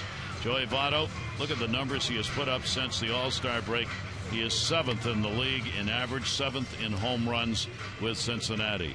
And for Chris Davis, more than 40% of the balls he has put up in the air in the second half have been home runs. That is an astronomical number. And Chris Davis has it here in the second half of the year. There's some great second halves going on there. Orioles trying to find at least one to get this thing tied up, maybe get more out of there. Alvarez will lead it off, flied out to right field his first time up. He'll go there again. This one headed to the corner. Souza there, and he's got it. Yeah, it looks like a routine play, but the ball sliced into that corner just keeps going away from you. But again, the hang time allowed him to get underneath it. Had a note on that Texas note we showed you with that 48-52 record in the first 100 games. There have only been 4 teams ever to have won 48 or fewer in their first 100 and gone on to make the postseason. So Texas in a position to make history there in that regard. Yeah, Kansas City was 50-50, so that would be 2 wins more, and they go all the way to what, Game 7 of the World Series last year? Out of the wild card. Yeah. Pitch taken down low. Reimold a double, and he is struck out. 1 away. Tampa Bay's got to be excited about the performance by Moore as the Orioles are by Tillman so far in this game. That one a little up and foul back. Well, you get Nolan lead off double, and then you just can't situationally hit your way to get him to third, and Moore pitches out of trouble. 30 wins, 21 losses in his career. Just the 1-4 mark this year. Coming back mid-season from that Tommy John. Breaking ball will just miss outside. Melee gave it an extra second. Yeah, one of those pitches, I imagine, if you're a hitter, you hold your breath. You mentioned the strike zone can be a little bit big. The ball did go around the plate. 2-2 delivery. And there's a good man. That's a nasty pitch. Yeah, that one, you know, the curveball against the Red Sox on Saturday night when he threw the 4 home runs was rolling. This is swooping. I mean, perfect pitch, good break, stay on top of it. Talked again about building up arm strength after Tommy John, and you think it's going to be out over the plate, and it just keeps coming. And you can't imagine how tight the spin is on a good curveball unless you stand at home plate. So 2 quick outs. Here's Manny Machado. Manny will take the pitch away. Manny has popped out and grounded out. 2 down, nobody on, 1-0 lead. Real good pitchers duel underway in game 1 of the 4-game set. That one he breaks over the outside corner for a strike.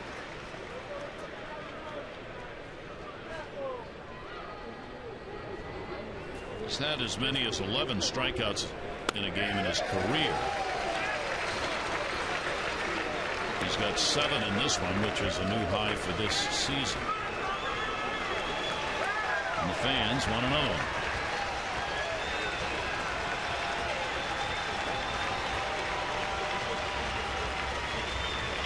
One-two delivery to Machado, foul back.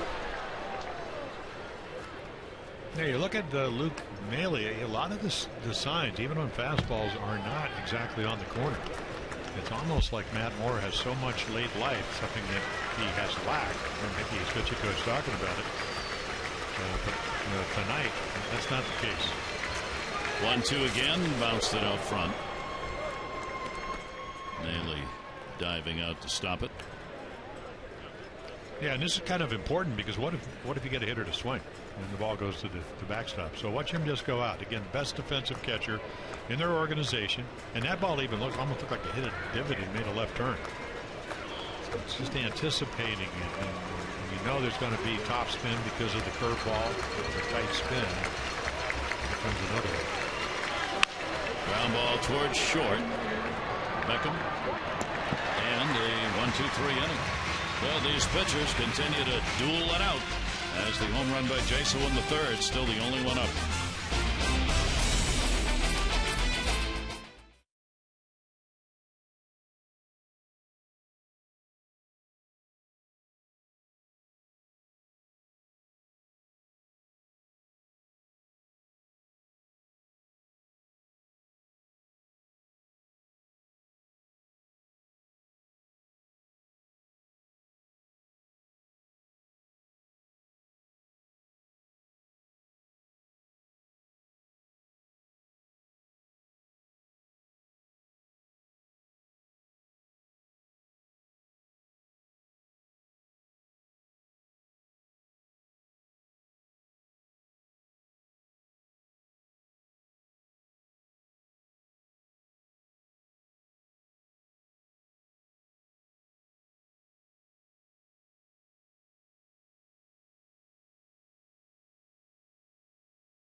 By the Maryland Fire Chiefs, the Maryland State Firemen's Associations.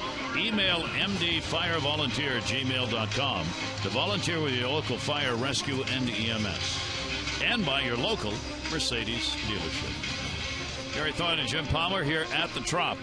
For the first of four, the Rays have the 1-0 lead. Game 2 tomorrow night, 6:30 O's Extra, 7 o'clock for the ball game. Tyler Wilson, Drew Smiley are the scheduled starters for Game 2. There it is. A lot of fastballs, well located, with the exception of the one to John Jason. That's the home run. Longoria takes a strike in the outside corner. Longoria is grounded out and flied out. So his struggles continue. One hit in his last 18 at bats. And the off-speed pitch that time with break is in there for a strike. Yeah, so I asked him, you are the only really, other than, as it turned out, Logan Forsythe, the legitimate home run guy. Do you ever get any pitches to hit? And he goes, yeah, but you try not to think about it. Yeah. And it's, because you can't go chasing. If you do, the average will really go low. And he said you just got to try to make the most of your opportunities, which is a lot easier to say than to do. And obviously, you're going to pitch to him here because he's leading off an inning. 1-2 delivery. This is where Tillman has had problems this year and has improved it tonight. Leadoff batters in an inning coming into the game were hitting .321 against Chris, and he only retired 59% of leadoff batters.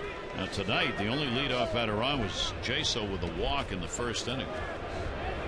1-2 pitch on the way, will just miss outside, fighting for that outside corner strike. It's a great attempt to make the perfect pitch down and away, and it just, Dave Wallace, the Oriole pitching coach, says if you can execute that pitch, you have to have a good windup, and that's why they teach that. And that one close again. Wieters framing that. A little cutter that misses. So the count goes full. 3 balls and 2 strikes on Longoria, Forsythe and Loney. 3, 4, 5 in the order for the Rays. Longoria deep in the batter's box, open stance. 3-2, and he got him. Went right back out there, and Longoria talking to himself as he chased ball 4. Well, you got to respect him because he has hit 5 home runs against the Orioles, and this is again the perfect pitch. Nice little cutter. It's not a curveball. That's a bigger break. So hold it off center, throw it kind of like a cutter, slider, and again he gets the chase out of the zone. Gutsy pitch. That's 4 strikeouts for Chris Tillman. And here's Logan Forsythe, a strikeout victim, and he's flied out. Down the line, just missed. Foul ball. Manny Machado doing a little umpiring there and had the correct call. Gave it that foul ball ruling. Yeah, Forsythe, what a year he's had. Second to Longoria in home runs, most hits, most doubles. It's one of those years, and Nick Franklin came over in the David Price trade. He was supposed to play and then got hurt. Right there. Yeah. Almost every offensive category for Forsythe is a new career high this year. He came over and talked to him last year, and he had one of those plantar fascia problems, and he said, and what happened early in the spring, so he never really could impress him in San Diego. And he said the worst thing that ever happened is when you're trying to come to spring training to make a ball club and then you get hurt. This year, Franklin gets hurt, and they say, here, you're going to play. He's having a monster year. 1 down, 0-2 count. Bottom half of the 6th inning. Outside doing. 4 left on so far by the Rays, only 2 by the Orioles. Orioles have had only 1 runner over to third base in the ball game. That was Reimold, 4th inning leadoff double. Got the third with 2 away, and that's where he stayed. Here's the 1-2 delivery by Tillman. Jammed him. And fought off for the foul ball. Yeah, he flat out wears out lefties. Of his 16 home runs, 10 of them against left-handed pitching. It started off Wei and Chen opening series. And he had a home run, I think, in the 4th inning. And Wei and Chen got a big lead early and couldn't get the win because he didn't go long enough. Outside with that. 2 balls, 2 strikes. Tillman at 90 pitches. He's had an efficient night. Trying to get through the 6th. 2-2 delivery on the way and foul back. He just got a piece of that one. Count will stay at 2-2 on Forsythe.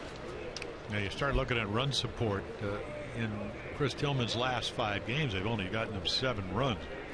But in one of those games, and that'll affect 2 of them, he got, what, 19 and 13 runs. So again, the run support may be a little bit higher than it really is, 4.84, but that's 32 runs in 2 games. So lately the Orioles have not been scoring a whole lot of runs when he pitches. Showalter particularly happy that Tillman's working here in the 6th inning. He's short in the bullpen tonight, not in bodies, but in available bodies. That ball's going to be popped up first base side. Pierce charging. Will get there and will put it away. And there are 2 down here in the 6th inning. This copyrighted telecast presented by authority of the Orioles may not be reproduced or retransmitted in any form, and the accounts and descriptions of this game may not be disseminated without the express written consent of the Orioles. Game prepared. I've got my towel. It works. I'm folding it. Well, maybe they came in when the downpour was going. Yeah. They need the towel. And a pretty blow, too. 2 down, nobody on. Here's Loney, 2 for 2. He's had 2 singles, both times stranded at second base. Loney goes after one that he's way out in front of that time for a strike.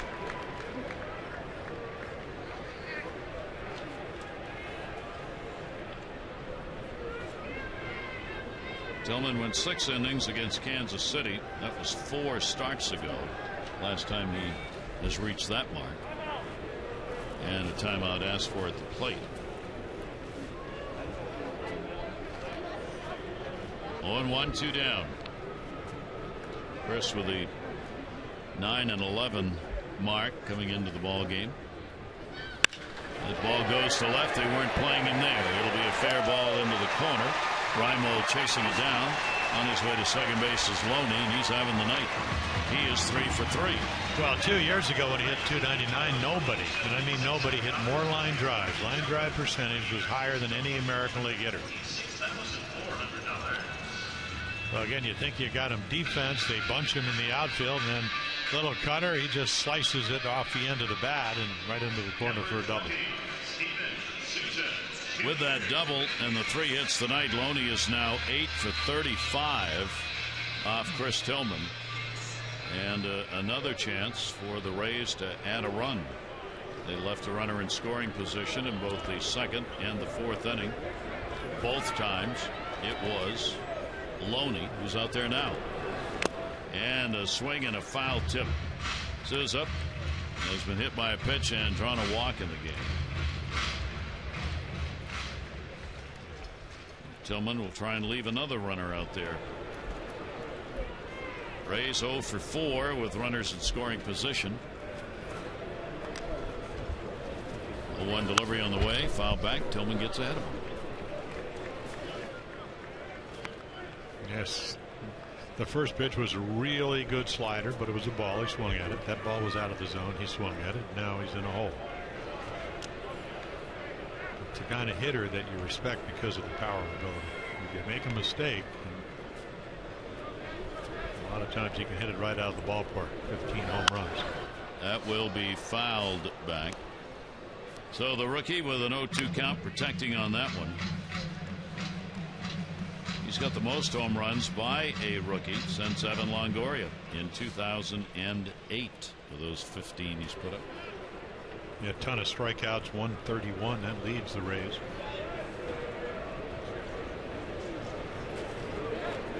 Oh, 2 count, 2 down. Big lead at second. Outside with a fastball. And Tillman's gone to try and get these right-handers to chase. And he's only been up 329 times. Well, that's a lot of strikeouts. As Babe Ruth said, don't be afraid to strike out if you want to play this game. Easy for him to on his way to 60 home runs. Yeah. Somehow he got a piece of that, fouled it back. That was right in off his hands that time. Pulled him in and nicked it back to the backstop. Stays at 1-2.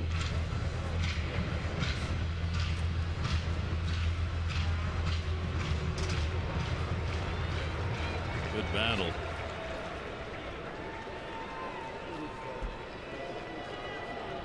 No action in the bullpen either. Bullpen. 1-2, 2 down. Loney, good secondary lead. That's there for a strike, but it won't count. A timeout. And apparently asked for by Souza. The umpire will always point to the catcher if the catcher is asking for the timeout. And Lance Barrett did not point to the catcher.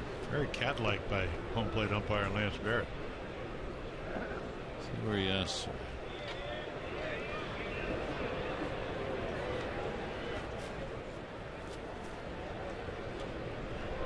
Look back at second base. 1-2 delivery on the way. Will be outside. 2 ball, 2 strike count. Ball game where every run really matters. As we are in the 6th inning and there's only one of them on the board. You only get 6 hits. So as this worked this to the 7th at bat, Tillman wants the signs again.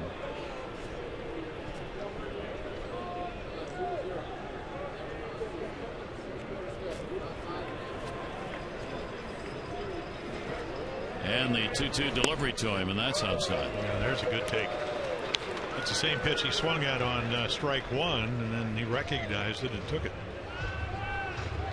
Yeah, the type of game, Jerry, where, boy, you just can't give in. You're not getting any runs. You know, pitch count is getting up there.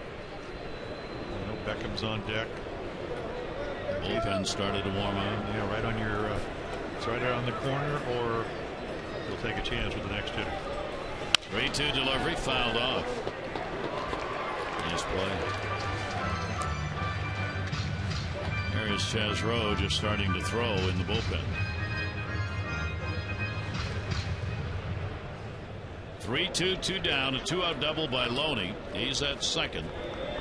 You see the 9th pitch of this at bat. Loney was getting so far off. Jonathan Scope now has moved over. He was getting a very big secondary lead. 3-2 delivery on the way and walked it. So the 3rd walk surrendered by Tillman. 1 in the 1st, 1 in the 4th, and now 1 here in the 6th.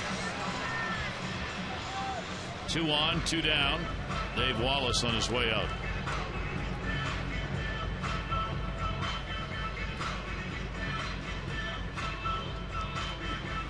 Might be a little breather because I think Chris did exactly what he intended to do, was either make his pitch, and he almost did on that 2-2 slider. Maybe just that you ever really have to calm down Chris Tillman. Not going to spend a whole lot of time with a veteran pitcher. By the way, get this guy out. That would be probably the best advice he could give him. Well, there's the number you were talking about. And Chris Tillman in 2015 has not been the pitcher we've seen since the middle of 2012, and those numbers reflect it.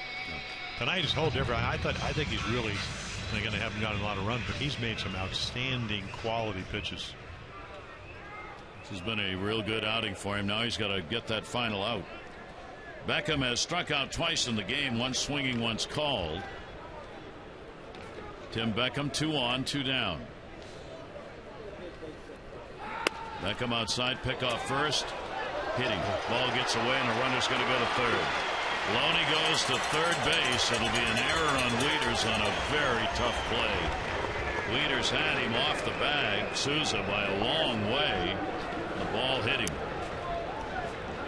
Yeah, heads up play, and again they're just hoping they can throw behind him. Here comes Pierce, and then the throw is into the runner, and you're very lucky it didn't go off the top of his body into right field, because that probably would have been a run. Loney does not run well, but he's running on the play. Got him somewhere up on the back or the shoulder. Again, remember the early August, the broken left hand on the disabled list for about 5 weeks. Orioles take a risk, trying to get it out. They're trying to get it on the bench. Yeah, makes sense. Right here, there's the throw.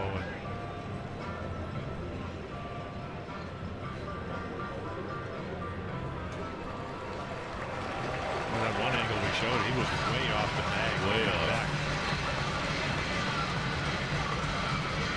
Ryan Mattis now up in the bullpen as well. But Kiermaier, a left-hander, due up after Beckham if it goes that far. So a 1-0 count, 2 down. Now the runner at third base, Loney, on the error charged on the throw by Wieters. First and third. 1-0 game, 6th inning. And this has been the one where Tillman has really had to work. Oh, and just remember that 2 for 30 number coming in, the runner in scoring position numbers for the Rays. That certainly can change if Beckham gets a hit. And he is a better hitter in these situations than normal, about 25 points higher. Missed outside, 2-0. And Tillman's tank maybe closing in on E. 2-0 count, 2 down. Equaling that, coming close to that season high in pitches thrown. Delivery on the way, and that'll be fouled back. Somebody asked me the other day, who started pitch counts? I don't have an answer for that. Well, I think, when I started, one of my greatest stories was keeping my first chart for Earl Weaver and Mike Cuellar. Cesar Tovar let it off with a 5-2 lead. 135th pitch. I walked down the end of the bench. I said, Mr. Weaver, that's his 135th pitch. He said, why don't you get your down the other end of the bench, and I'll let you know when he's tired. That was. So Earl didn't start it. No. 2-1 count with 2 down, and a broken back ground ball goes off the glove, and everybody will be safe. Loney scores the second run on a shattered bat grounder that Tillman had deflect off his glove. Yeah, he probably wishes he had tried to field it. And here comes, and not for this reason, but again, it's not hit very hard. You try to read the ball off, and he's a pretty good fielder, but again, it's behind him. So it's a pretty routine ground ball. You can see Scopes playing up the middle, and it turns out a bad break. And that will be it for Chris Tillman. He will leave here in the 6th inning. A couple of runs in off him. Beckham with a single drives him out of the game.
And he does. Makes a lot of good pitches tonight. Not a lot of run support. Beckham down. Again, the ability to use all his pitches. Longoria strikes out. And there are the numbers. Breaking ball good. Change up good. Arm action good. And again, they don't get him any runs. Our AT&T call to the bullpen. AT&T, proud partner of the Baltimore Orioles. AT&T mobilizing your world.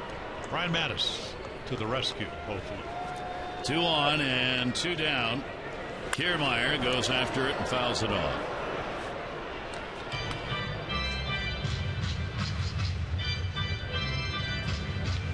Yeah, there are the numbers. Sliders, the breaking balls along with the curve ball. And again, the record. A lot of strikeouts, more than one an inning. And usually does a good job against left-handers. Kiermaier and a wave on that one. Kiermaier's 242 off lefties, 266 off right-handers. Yeah, Brian, probably the last 3-4 games, the home run to Travis Shaw, who wears out lefties, a left-handed hitter, that tied the game up the other night. And then the mistake to Greg Bird on an 0-2 slider up at Yankee Stadium for a 3-run home run. 0-2 and a turnover down to first base. Pierce having to wait. Doesn't get it. Run's going to score. Throw to the plate. Not in time. Tag not made by Wieters. And the ball's not gone out of the infield. And the Rays have scored 2 in the inning. Well, Kiermaier can flat out run, so you know right here there's no way you're going to have a play at first. I mean, you just can't. Mattis can't. And then Pierce right here, just a hesitation, just enough. And the throw up the line. If it's a good throw, Souza's going to be out. But he has to come up the line because it tails. And tell you, talk about speed. Souza and Kiermaier have it. 2 for 6 with runners in scoring position, and both of them haven't gone 90 feet.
About 20 days in August, back on September 1st.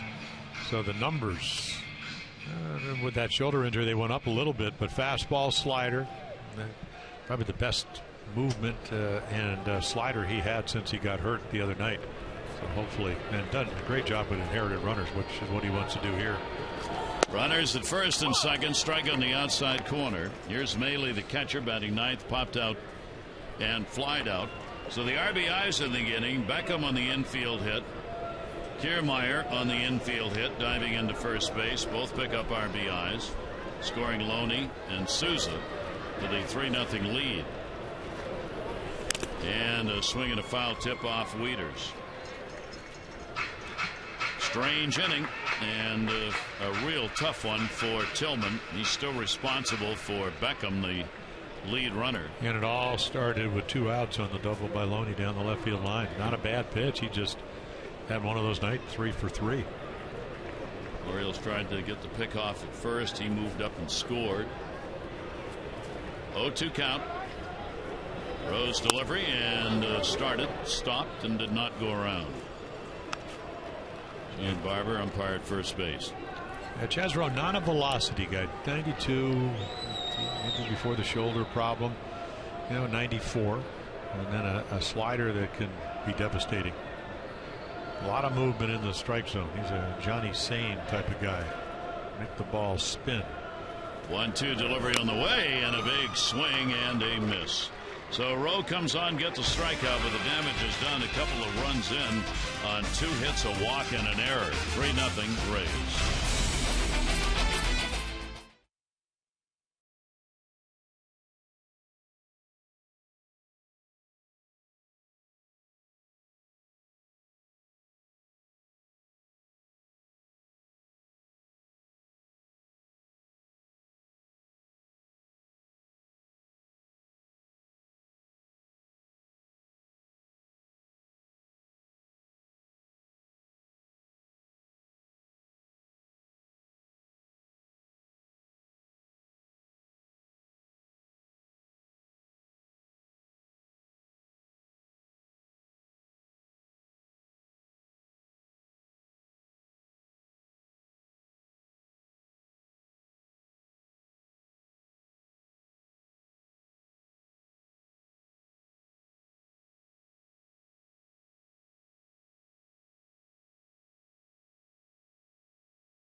Off of Tillman, who gets, well, he gets catwalked. There's a home run. Ball never comes down. And then Adam Jones, 4 gold gloves, flashes the gold. Keeps the Rays off the board. And then right here, ball not hit very hard. Chris Tillman thinks he can catch it, doesn't, makes it 2-0. They will add another run as Chris Tillman will leave the game. Geico highlights, 15 minutes could save you 15% or more on car insurance. Visit geico.com for a free rate quote. So Matt Moore had never, the last 9 starts hadn't gone more than 5, so he pitches the 6th, and now here he is in the 7th. They will keep the bullpen active now in case help is needed by the Rays. Colomé up in the bullpen. Alex Colomé. He's been lights out. Moore's delivery, first ball hit to left field. Brandon Guyer will come on and put it away. Chris Davis retired on 1 pitch. Yeah, sit around for a long inning, and boy, that extra 2 runs make a big difference. Tillman, 3 runs, 5 hits, 5 2/3. Mattis, no part of an inning, a hit, and then Rowe came on and got the final out. Adam Jones 0 for 2. He has struck out and flied out. Moore has not walked anybody. Has struck out 7. Orioles have a double by Reimold, a single by Jonathan Scope, and that's it. Shift on in the infield and a strike take. Quite a ball game being thrown by Moore, and they want to keep all the positives going over there. If he gets into any kind of trouble, he'll be out of there. And a swing and a miss, turned that one over, down and away. Yeah, this is the same guy that pitched last Saturday night against the Red Sox. Gave up 5 innings, 9 hits, 8 runs, 6 of them earned 4 home runs. But he has thrown the ball a lot better than the Red Sox. He says of late, especially on the road, better offensive team. So another one there's 8. Got a little help on the first pitch. Adam's still grousing about that, but he throws it over, and the Orioles aren't hitting it. And he has really mixed his pitch as well. Right into the mitt. Right where Maile wanted it. Interesting, Maile is the catcher who was used by, who caught Moore when Moore got sent down to AAA. Moore came off that DL Tommy John, did not pitch well at all. 6 starts that weren't good, so they sent him down. And at AAA, Maile was the catcher down there. And then when they called Moore back up, they called Maile up because they liked the way he does the job with Moore, and Moore clearly likes throwing good. Well, nothing like the communication that you can get between a pitcher and a catcher. Well, I had it with a lot of catchers. Rick Dempsey, who's sitting in the studio, but Johnny Oates, was 10-0. It always seemed like it was the right finger that he put down. Ooh, that's there. Leaders turning to chat. Lance Barrett. Well, we told you he's been consistent with his record as an umpire, his history, and that favors pitchers. Well, this is not news here in the 7th. It's been that way all night. But 1-2 delivery outside. And you got to take advantage of it.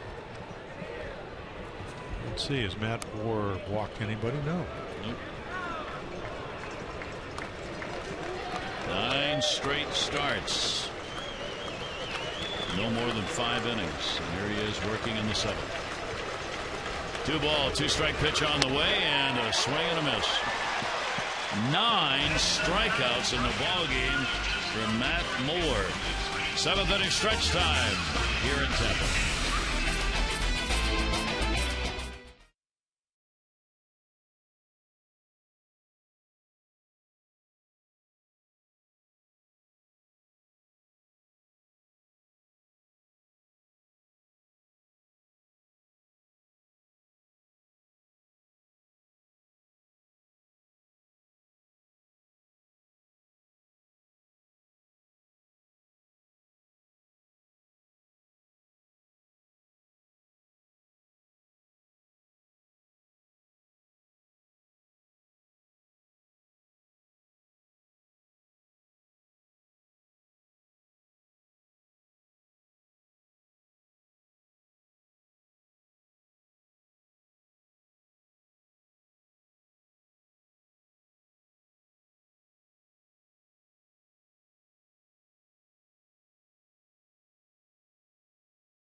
house, and it came in the third inning. Jaso, his fourth home run of the year and only the third hit by a left-hander against Tillman put him on top. Our drive of the game brought to you by Lexus of Towson, the area's #1 volume Lexus dealer 5 years running. See why at lexusoftowson.com. 3-6-0 for the Rays, 0-2-0 for the Orioles. Rowe on the mound, a strikeout to end the sixth, works in the bottom of the seventh inning. And it is Jaso. A walk, the homer, and he has grounded out. Orioles put the full shift on in the infield. And a chopper. Rowe. And an out. Pitch and an out here in the bottom of the seventh inning. Help Maryland Governor Larry Hogan and the Orioles in their fight against pediatric cancer and save 50% on tickets to each game in the upcoming series against the Jays. You can visit Orioles.com/charity, help raise funds for the Leukemia and Lymphoma Society and the Ronald McDonald House Charities. You can make a difference. Check it out, Orioles.com/charity. Yeah, the Jays certainly on their way to the postseason. We got to meet the governor. Oh, nice man. Certainly wish him well in his battle against cancer. Pitch will be taken away. Brandon Guyer. Guyer 0 for 3, robbed of a hit by Alvarez back in the third inning. And this is a Rays game via the numbers at this point anyway. Outside for a ball, 2-0.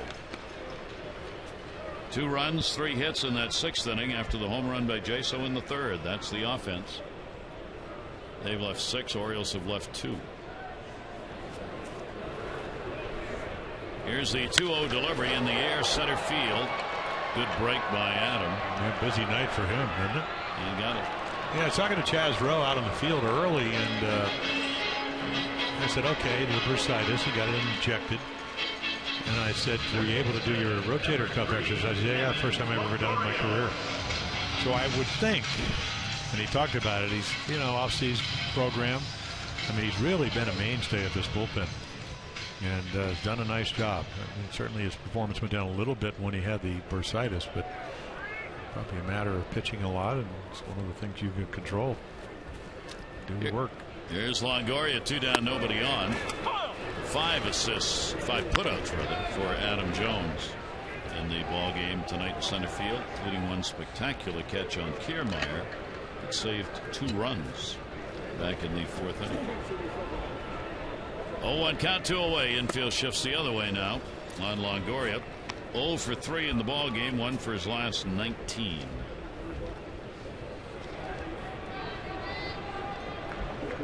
They're always one swing away from a home run, as we mentioned, 5 of them against the Orioles. Longoria going for one right there. He's had an 0 for 5 against Rowe. Yeah, that's the slider, and it was a good one.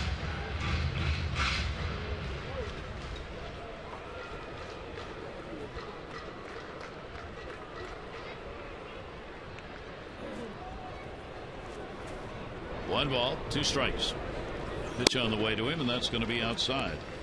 So Longoria takes 2 balls, 2 strikes, and 2 down.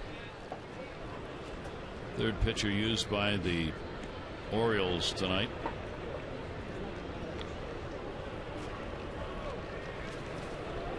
Reimold deep in left field. And the pitch, he knew it. Yeah. It's there. So Rowe gets the strikeout, retires the side in order. We'll go to the 8th inning here at the Trop. It's a 3-0 Rays lead.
performance by Matt Moore coming off the Tommy John surgery. 1-4, ERA over 8 runs a game. Never would have known it tonight. All kinds of pitches, established all of them early. And again, overpowering fastball, 9 strikeouts. And again, in and out and hook 'em, and velocity anywhere from 91 to 94. So outstanding. You can see a lot of curveballs tonight, and they were very effective. So Colomé Alex comes on, and boy, he's been dominating. 1 earned run since the All-Star break. 16 scoreless. He's got a real good arm, 95, 96, and a slider that just doesn't stop. So Colomé will work in the 8th inning. Jonathan Scope, Pierce, and Hardy will be due up for the Orioles. Scope, a base hit. He is 1 for 2, extending his hit streak to 10 games, and he will foul that one back. Orioles need base runners here. Scope trying to start it out. He is a 1 for 4 off Colomé. Yeah, it's interesting. He started and he was wild, and then they go to the bullpen. He's been spectacular, hard thrower. That's how you get to the 103 innings. But again, the command much better out of the bullpen. Pitch on the way, will be inside for a ball. Colomé this year has got a 2-0 record against the Orioles. He's worked 11 1/3 and has not given up a run. No runs, 5 hits, and 15 strikeouts against the Orioles in 11 1/3 innings. 1 ball, 1 strike count. Colomé with that shortened delivery, and that will be a base hit. So Scope gets a leadoff single here in the 8th inning. Right back with you tomorrow night for Game 2. Tyler Wilson on the mound against Drew Smiley. Our coverage on MASN 2, 6:30 O's Extra, presented by Jeep. Followed by game coverage at 7. All the access you need right here on MASN.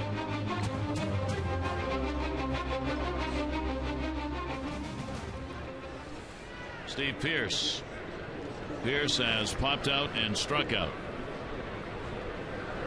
0 for 4 off Colomé. The Orioles trying to get that potential tying run to the plate here in the 8th inning. Colomé's pitch goes all the way to the backstop.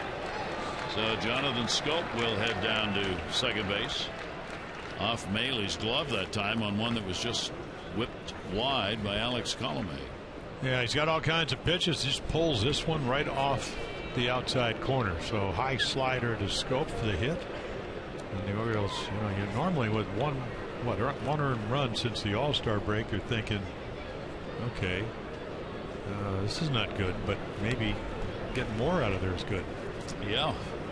Well, it couldn't get much worse for the Orioles. So more might be more. No, Colomé now. The Orioles have a runner down at second base. Colomé's 6th wild pitch of the year, and that's going to miss outside.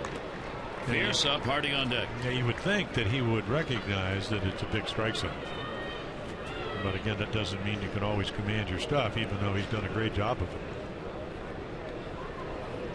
Steve Pierce with the infield shifted over. The wild pitch takes away the chance for that ground ball double play. No small matter here in the 8th inning. Inside. He's all over the place. And the count goes to 3-0. Well, like what you hope, and he'll be taking here 3 runs down,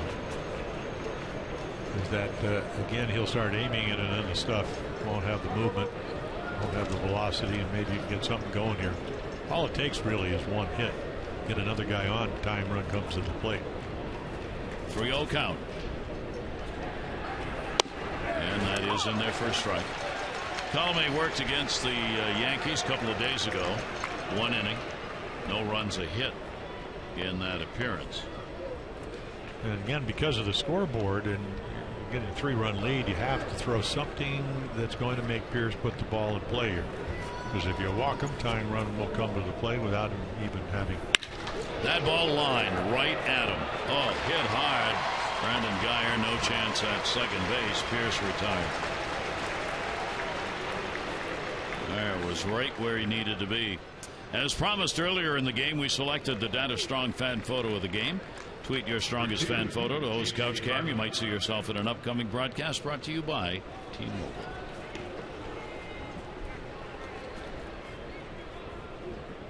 J.J. Hardy. Hardy has flied out twice Scope remains at second base, one down. The Orioles 3 hits in the ball game.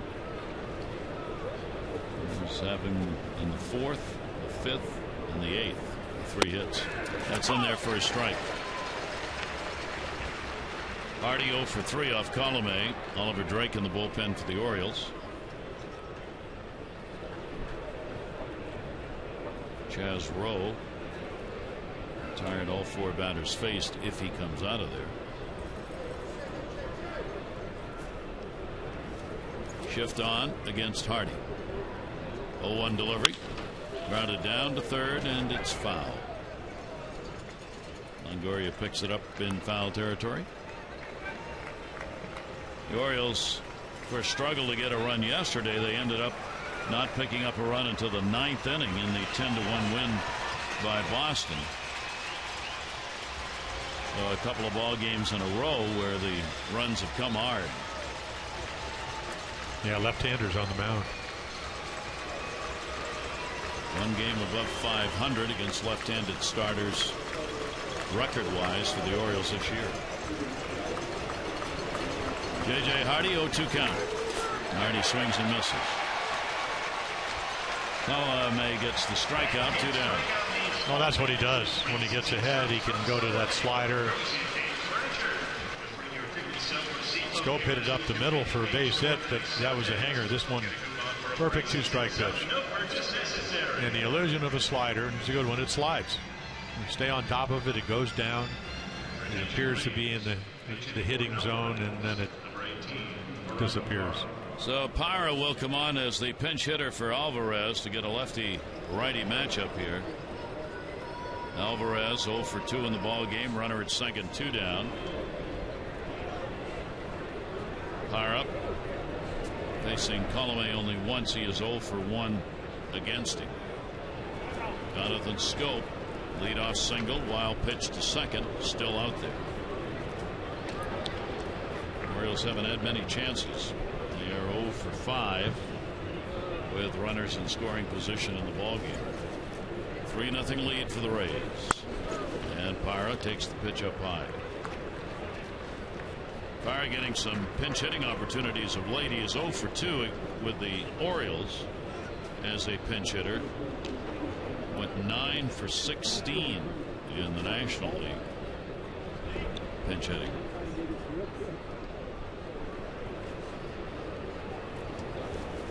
One 0 count. Colomé's delivery to him. Parra's got to get a base hit into right field. Sousa's up, runner coming. They're going to stop. Throw comes into the plate.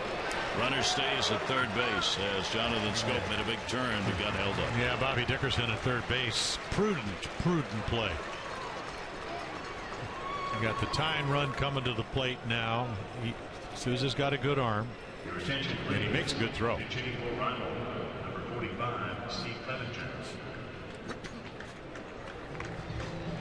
So what? 0 for 14 with runners in scoring position is now 1 for 15, even though you don't score the run.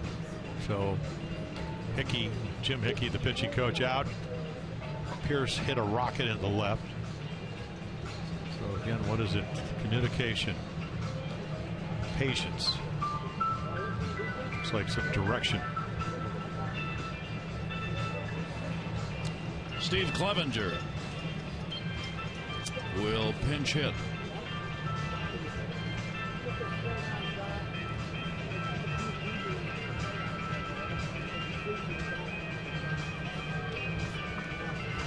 So it gets interesting as the Orioles finally get a runner over there to third base. First and third, 2 down.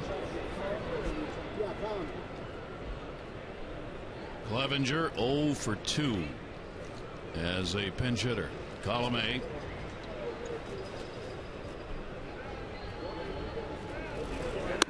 will get the strike at the knees.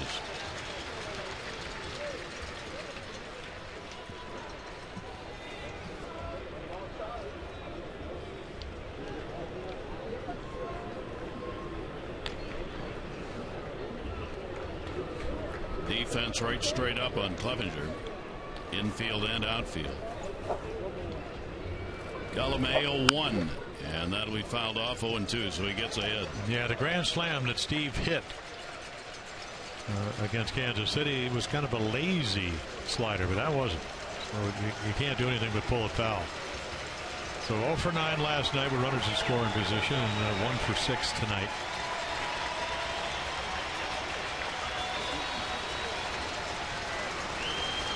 Trying to figure out a way to make contact, keep the ball in play, give yourself a chance. Certainly worked for Tampa Bay in that 2-run inning. Colomé, the 0-2 delivery on the way, will be up and away. 1 ball, 2 strike count. The Oriole bullpen active as Brad Brock joins Drake, who is ready to go. 1-2. Base hit right here really changes the complexion of this ball game. Colomé has thrown 16 pitches in relief. And that one's going to be a base hit into right field. The Orioles are on the board. Jonathan Scope will score. Clevenger delivers a pinch hit RBI single, and the Orioles have made it a 3-1 ball game. Now, we talked about the slider. He hit the first one foul. This one stays up, and he does not miss it. So a 3-4-21. There's the slider, pretty much right to the bat head, inside middle. And Steve Clevenger will leave as Ryan Flaherty will come on. That's your tying run over at first base.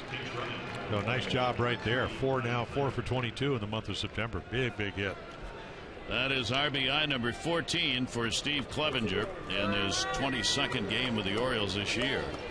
And the Orioles now have runners on at first and second base for Manny Machado with 2 down. A run on 5 hits for the Orioles as they put 3 of those hits up off Colomé here in the 8th inning. And the pitch on the inside corner for a strike. There's nobody warming up in the bullpen for the Rays. And there's your outfield. It's the double defense. Very deep. A lot of room in front of you. This is a big ballpark. First run off Colomé in the last 17 appearances. And Clevenger drives it home. And nobody up behind him. You're right. That's how they trust him. Machado, that'll be taken outside. 1 ball, 1 strike count. Manny's had an 0 for 3. A couple of ground ball outs and a pop out.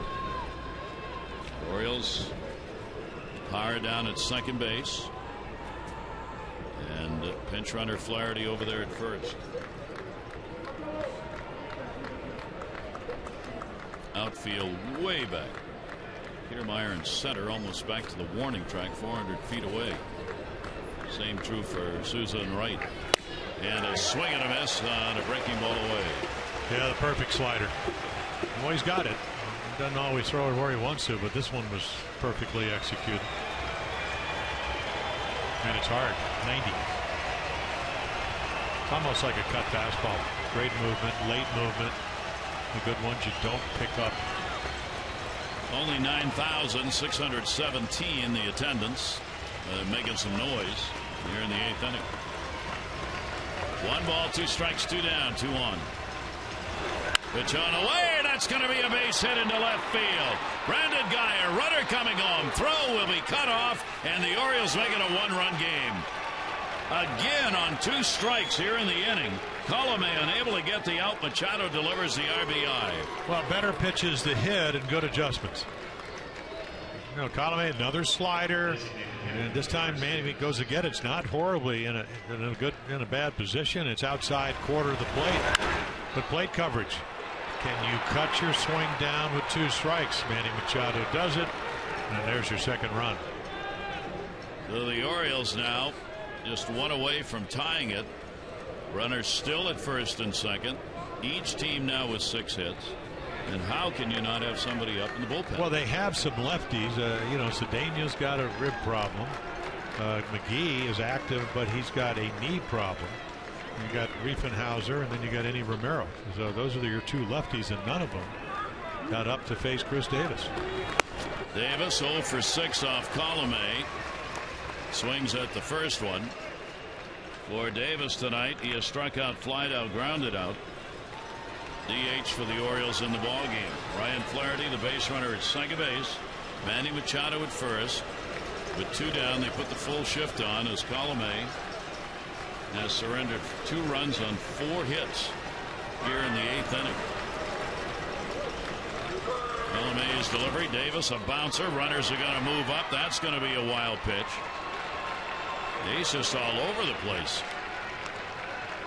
Yeah, he's been so good, as we mentioned, since the All-Star break. And again, he was a starter in the beginning of the year, 1 run since the break. And everything's gone up in the sense of getting good since he got out of the starting rotation. And he just throws this one right in the ground. And Maile no chance of keeping it in front of him. Second wild pitch in the inning. Now you got 2 in scoring position. A base hit here, and the Orioles, just like that, can be on top. And that outfield still miles away in the outfield. Colomé's delivery. Davis will take the pitch up high. And there hasn't even been a visit to the mound. No. Well, actually, Hickey did come out. Yeah, he did. Yeah, he did. It was a while ago. And you're wondering, I mean, are you going to pitch to him? Because you do have first base open. Now they're going to walk him. And now the bullpen will scurry a bit, but nobody's throwing yet. This will be the first walk the Orioles have picked up in the ball game. I mean, they have some guys like Steve Gultz, and they have a lot of guys. Boxberger's their closer. Some guys that have actually had pretty good years down there. So the bases are loaded here in the 8th inning. The Orioles will send their 8th batter to the plate. It'll be Adam Jones. Kirby Yates. That's the first warm-up toss he's taken. Yeah, he's had a couple of scoreless outings after having 6 straight where they hit home runs. So he was really struggling. Jones is 0 for 8 off Colomé. Bases loaded, 2 outs. 2 runs in to make it a 1-run game. Brandon Gomes has been red hot down in their bullpen, but they have talk about a patient manager, Kevin Cash. Well, here's the biggest moment of the ball game so far. Adam Jones, he's going to get a base hit into right field. Souza up, runner coming to the plate. Here's the throw, not in time. A 2 RBI single. And the Orioles have taken a 4-3 lead here in the 8th inning. Well, excuse me. There's a lot of definitions for this kind of hit, but excuse me, because he doesn't try to swing. I mean, just it's almost like played Pepper with Souza out and right, and then it's a mad dash. Of course, Machado can run, so he easily scores with 2 outs. They give him the plate. He takes it. Wow. What a comeback by the Orioles, shut down completely by Mike Moore, who gave up no runs on 2 hits in 7. Colomé has coughed it up. Well, it can be a very unforgiving, very cruel game because Moore pitched that well. But again, it's a team game, so you leave and the bullpen has to come to your rescue. And Colomé, who's been great, hasn't been that tonight. And here's Matt Wieters. Runners on at first and second base. Davis and Jones, as Adam responds to the intentional pass in front of him by delivering the bases loaded base hit, and RBIs numbers 79 and 80 for Adam on the year. Wieters is the 9th Oriole to hit here in the 8th inning. And Matt will take it inside for a ball. You know, I think a lot of times for managers, and of course Kevin Cash at 37, this is his first year, it's sometimes when you get a guy on a roll as a starting pitcher, it's hard to relieve him, especially if he's a star. But relievers, when they struggle, even though you've been good, it's pretty easy. You've got 11 of them out there. And he's gone a long, long way with Colomé tonight. 2-0 count. Wieters has the 3 Ks. He will take that pitch for a strike. He has been in disagreement with home plate umpire Lance Barrett in every at-bat. Except he's doing the catching, so he doesn't want to disagree. And that's a ball, but it's been a strike tonight. What an inning for the Orioles. 4 runs in. They now have out-hit the Rays 7-6. Davis, the lead runner. 2 ball, 1 strike count. Colome's delivery. Wieters will take it at the knees. And the count goes to 2-2. Chris trying to avoid that golden sombrero with the 3 Ks. Matt rather. Well, I think he better be swinging here. Anything close. Trying to get a good pitch to hit, so he took one that was high. Thought that one was probably low, but it's been a big strike zone. One thing about Lance Barrett, he's been consistent. He's not faced Colome before. Wieters 2-2. Colome's delivery to him, a bouncer way out in front. Nice stop again made. Mahle put the body in front of it off the protector. Well, the Orioles have done it all on singles here in the inning. As far as the hits are concerned, 4 singles, an intentional pass, 2 wild pitches should move runners along. Machado an RBI base hit. Jones. How are you going to start that hit? Oh, excuse me. Thank you very much. I'll take it. You got that right. 3-2 delivery and a swing and a miss. So Colome ends it, but the Orioles do the damage. A 4-run 8th inning highlighted by Adam Jones' 2 RBI single, and the Orioles lead it by 1.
Playoffs ongoing. Yeah, Reading, of course, they benefited by the Cole Hamels trade.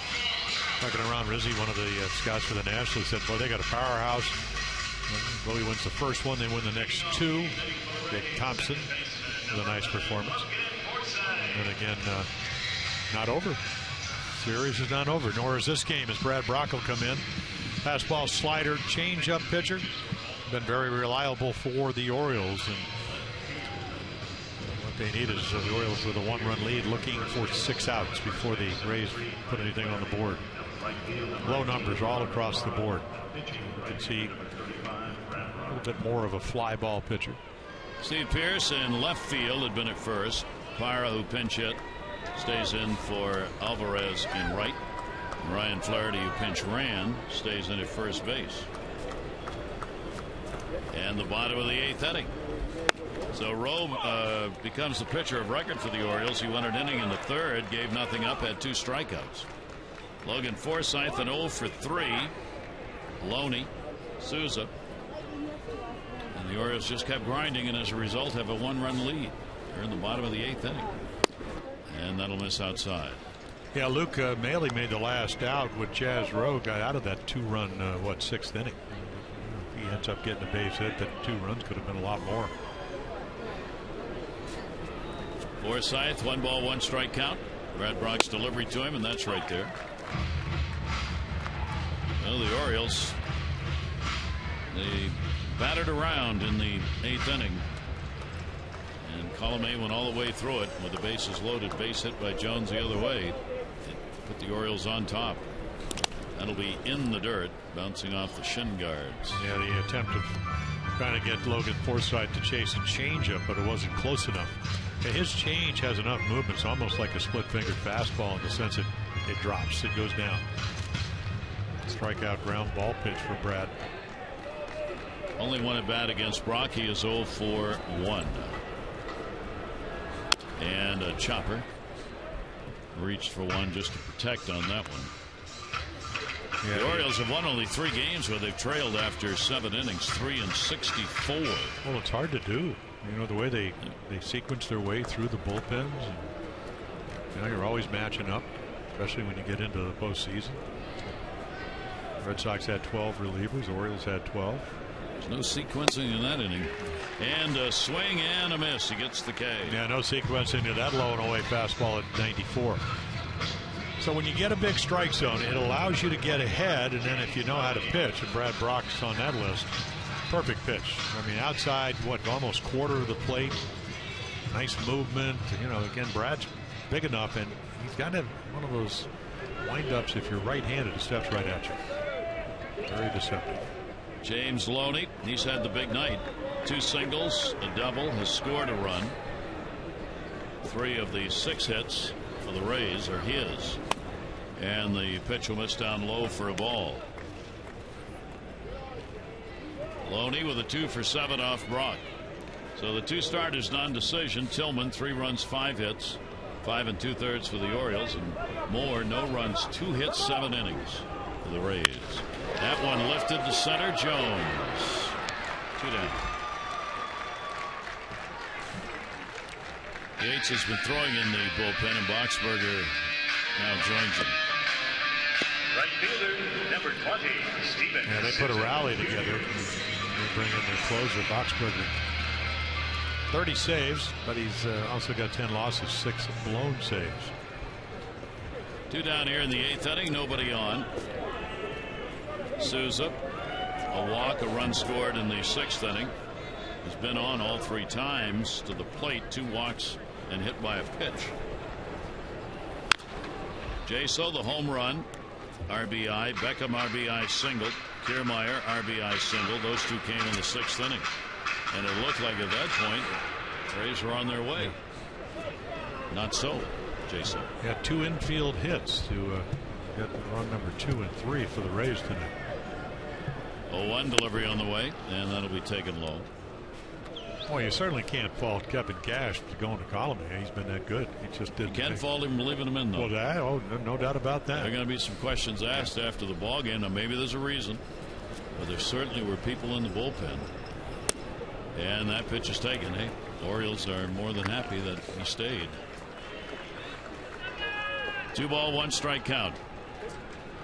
Evan spent most of the inning talking to his pitching coach, standing together in that 8th inning. 2-1. And the pitch will be outside. 3 ball, 1 strike count. Souza trying to get on with Beckham waiting on deck. 4-7-1 the Orioles, 3-6-0 the Rays. 3-1 delivery and grounded foul.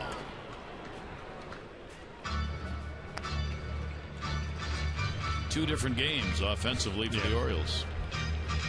First 7 and then that 8th, 4 runs, 5 hits. First 7 belonged to Moore and the 8th belonged to Colomé. Well, Kevin Cash did the right thing. I mean, Moore pitched a magnificent game coming off Tommy John. You go to your bullpen and he walked it. Good eye. So Brad Brock surrenders a 2-out walk. So that's 4 times up, 4 times on, 3 walks and a hit by pitch to Souza. And Sizemore coming out to pinch hit. He will be up for Beckham. Well, he was belting them out at spring in batting practice today. And said, "Are you playing?" "Nope." He said, "I'm coming off the bench." And that's why they have Boxberger up. Because if he runs one in here, they're going to go with a lead to their closer. So the veteran Grady Sizemore will stand in with a runner on at first base and 2 down. Brett Brock looking for the 3rd out now. Sizemore, 228 average with the Rays. Throw over, not far off the bag. 6 home runs, 17 RBIs in the 48 games he has played in. Only 149 at bats. Well, he can turn on some balls, and he's very much John Jaso. That's what he did to Tillman. Ball was up and in. Hit the catwalk. I don't know if he'll turn on that pitch. Perfect fastball, 92 on the corner. Orioles up by 1. Bottom of the 8th inning. 1 on and 2 down. Sizemore as a pinch hitter has gone 2 for 10. A couple of pinch hit RBIs. Brock with the 0-1 delivery. Sizemore into the shift. Short hop, Jonathan Schoop, and that will do it. So the Rays are retired. No runs, no hits, no errors. 1 left. We go to the 9th inning with the Orioles comeback lead 4-3.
Brought to you by Southwest Airlines. Book your low fare now at southwest.com.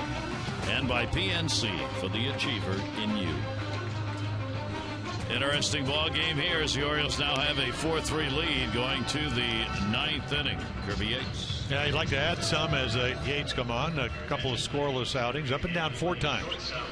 Last year, AAA Durham. The year before that, their minor league pitcher of the year out of Hawaii. So the numbers this year obviously not where he would like them. Doesn't walk a whole lot of guys, but then again in 6 straight appearances before the last 2 scoreless, home runs in each one of them. So that's why the home run in a low amount of innings is at 8.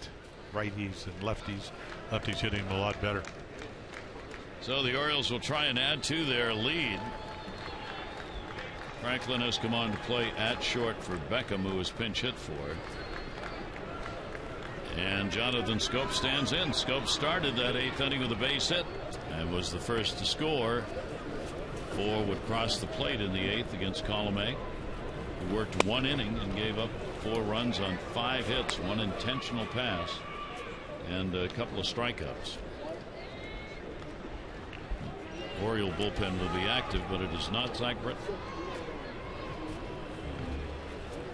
Infield shifted around, and the pitch will be taken outside for a ball.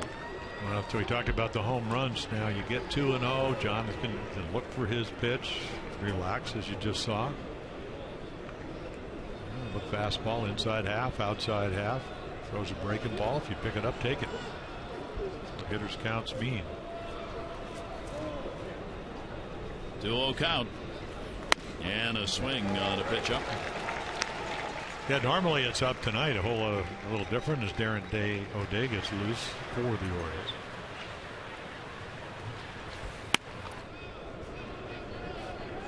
2 ball, 1 strike count on Scope. Yates with a 2-1 delivery, and that'll be fouled back. So Yates comes back on him. Evens the count up, 2 balls and 2 strikes. TJ Ruffenhauser in the bullpen for a matchup if desired.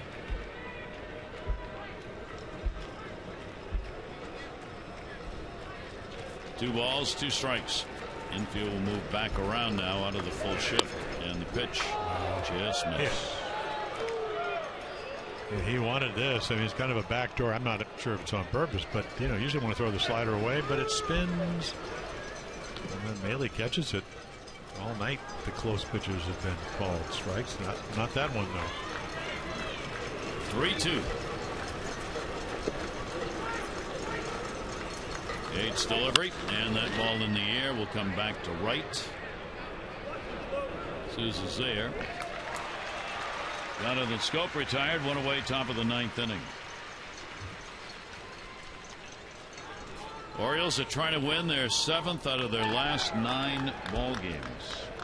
Trying to get back to 500. They're 71 and 74. Buck Showalter's club with an amazing comeback so far in the game controlled by the pitchers early on, and the Orioles got to column A in that 8th inning. Here is Steve Pearce. Pearce has an 0 for 3 in the ball game.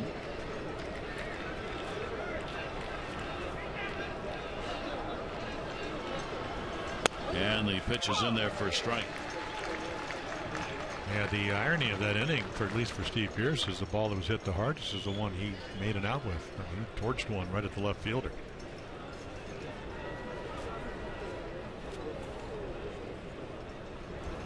Yates delivery to him, had a weight on it, hit it over the top. Longoria running throw, nice play.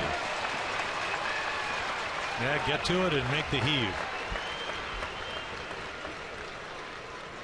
And again, if you wait back, it's going to be a base hit. Come in, Gold Glover, short hop, get rid of it quickly. Shortstop, J.J. Hardy. Nicely done. And there are 2 down. 2 down, nobody on. Hardy coming up. Hardy 0 for 3 in the ball game. Rays in the bottom of the 9th inning will have Kiermaier, Maile, and Jaso at the top of the order due up. 8, 9, and 1.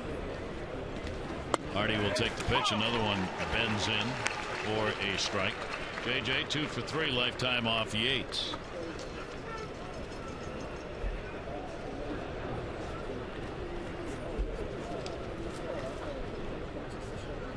Here's the 0-1 delivery to him, and that's going to be in there as well. Like Showalter said before the game, I'm concerned about my bullpen. I've got some arms down there I really don't want to have to use or can't use. I wonder if one of those is Zach Britton. Yeah, I would think that it seems like he's pitched every night. And, with the exception of last night. Came out a little bit late today. 0-2 check swing. Did he go? No. Yeah, Buck does a tremendous job of protecting his pitchers, especially the relievers. I mean that Zach wouldn't like to be in there, but you can trust your other guys. So Day's ready to close it out. I get a little cringy when you say Kiermaier because he's their speed guy. 1 ball, 2 strike count on Hardy. It's delivery to him in the air to right field. Souza puts it away. So the Orioles are retired in order in the 9th. So buckle them up, sports fans. We go to the bottom of the 9th inning. O'Day will come on to look for a save and preserve a win.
And instead of Zach Britton, it will be Darren O'Day for the save. Well, so you get another All-Star. Darren making his first All-Star team. 2 out of 6 when it comes to saves. You can see it down there. Marvelous year again. A lot of strikeouts, not a lot of walks. It's hard to tell. They don't really run on him a lot. 1 out of 4 that they've been able to throw out. Low numbers, both righties and lefty fly ball. And then Kiermaier, who does hit righties better than lefties, and he has 16 out of 20. Their speed guy leading it off here in the ninth. Kiermaier is 2 for 3 off O'Day. Interesting situation with Darren. He is 0 for 1 in save opportunities this year against Tampa Bay, and 1 for 5 against them in his career. And Kiermaier swing and a miss. Kiermaier a base hit. He is 1 for 3 in the ball game. Maile due up, and then Jaso at the top of the order. So the Orioles looking for a 1-run victory. They are 20-24 in 1-run games. Pitch is there for a strike at the knees, and Kiermaier's behind 0-2. Yeah, probably the way I would look at it from watching Darren O'Day pitch, it's probably happenstance. It's not about tension. It's not about getting nervous. It's because he usually comes in with more critical situations with runners on than you do when you save games. Kiermaier foul tips, held on to, and there's one.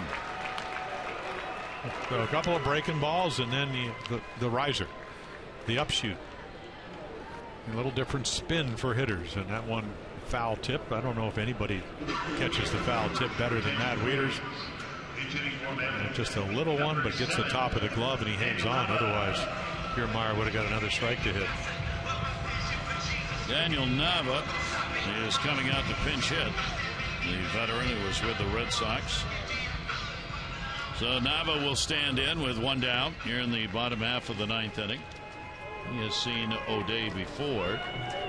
Daniel Nava is 2 for 6 off the Oriole reliever. 1 down, 9th inning. Orioles up by 1.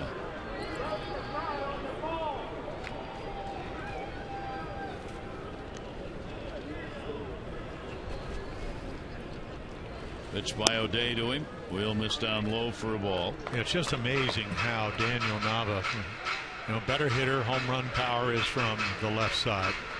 You can see the pinch hitting numbers, and they're not particularly glowing, but he can walk with the best of them. I'm down in the cage. I said, I bet you sleepwalk? I said, you walk anytime. It's just unbelievable. He knows the strike zone. Usually works the count where you got to throw him a strike, and there is one. Good breaking ball tonight by Darren O'Day. Nava with the Tampa's gone 2 for 6 as a pinch hitter, 2 for 12 on the year. Nava with a 1-ball, 1-strike count and 1 down. O'Day trying to finish it off. Rowe, the pitcher of record for the Orioles, looking for a win in relief, working an inning and a third with a couple of strikeouts. Nava swings through it as O'Day keeps the pitches away. 1-2. Yeah, he can sink it, Gary, as you know, and then he could ride it. That was a little rider.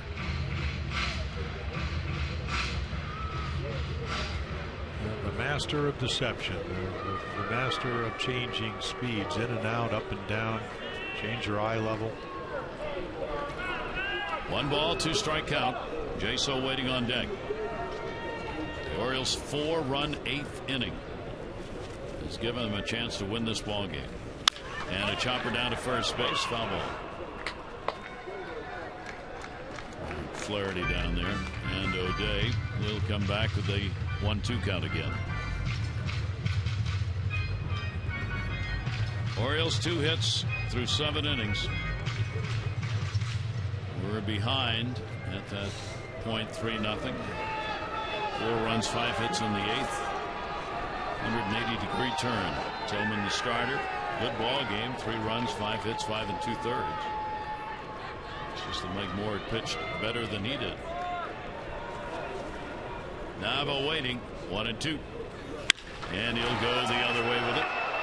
Pierce will make the catch. 2 down. Kind of looked into the glove and then made sure it was there. Well, Moore was almost perfect tonight. That's how good he was. Yeah, even when he gave up the leadoff double to Nolan Reimold over the bag, able to get out of that trouble. know if he can pitch a whole lot better than he pitched. It's a team game now, especially going off Tommy John. They go to the bullpen, and the Orioles take advantage of it.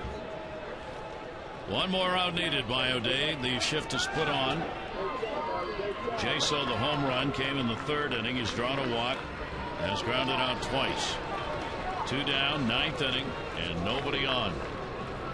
Aaron O'Day's delivery to him will be a strike. Got the corner and at the knees. Jaso 1 for 4 off Darren. Aaron after his 3rd save of the year. 0-1 count. And that'll be away. 1 ball, 1 strike count. Adam Jones, even in this situation in center field, stays a little bit shallower than most center fielders would in this. Prevent D in the outfield usually. You don't want to run her to get to second. Put the ball in front of you. 1 ball, 1 strike delivery to him, and that will miss down low. 2-1. Yeah, he may take a step now. I think a lot of times you play the count. I figured that O'Day is going to maybe has to throw a strike here. Certainly. But Geyer on deck doesn't. Geyer's been slept, so maybe a step or two, but it doesn't seem like he's moving a lot. Just to get the seeds. 2-1 delivery on the way. Jaso trying to tie it up, fouls it back. 2-2. Well, similar to the pitch he got for the home run off Tillman, but again, it's a whole different story with Darren O'Day because he's so unconventional with the windup and the release point so different. Probably see it once every 6 weeks when the Orioles and the Rays get together. Nobody else throws that way. 2 balls, 2 strikes, 2 down. Bottom of the 9th. Rays down to their final strike to work with. O'Day's delivery to him and didn't go. So a full count, 3-2. Now if Jaso gets on, Brandon Geyer's due up next. And they'll probably pinch run for him. He did hold up. Well, he's a tough out in the sense that he usually can discern between a ball and a strike. And it forces you to throw it over the plate. O'Day trying to finish it right here. 3-2 delivery, and the ball in the air to center field. And Adam Jones back with room. Ball game is over. And what a comeback win for the Orioles. O'Day comes on and retires the side in order. And a 4-run 8th inning will give the Orioles a 4-3 win. Rowe goes 4-2. Column A 6-5, the loser, and O'Day is 3rd save. A big victory in Game 1. Tyler Wilson will try and make it 2 in a row tomorrow. He'll be on the mound against Drew Smiley. Our coverage on MASN 2 begins at 6:30 with O's Extra, presented by Jeep, followed by game coverage at 7. This has been a MASN presentation. O's Extra, presented by PNC, is coming up right now. The happy recap. Jim and Rick will have it for you and look at an 8th inning where the Orioles got the offense going and just enough to win it. For Jim Palmer and all of our crew here in St. Petersburg, I'm Gary Thorne. Thanks, everybody. Have yourself a great remainder of the night. Adieu, adieu.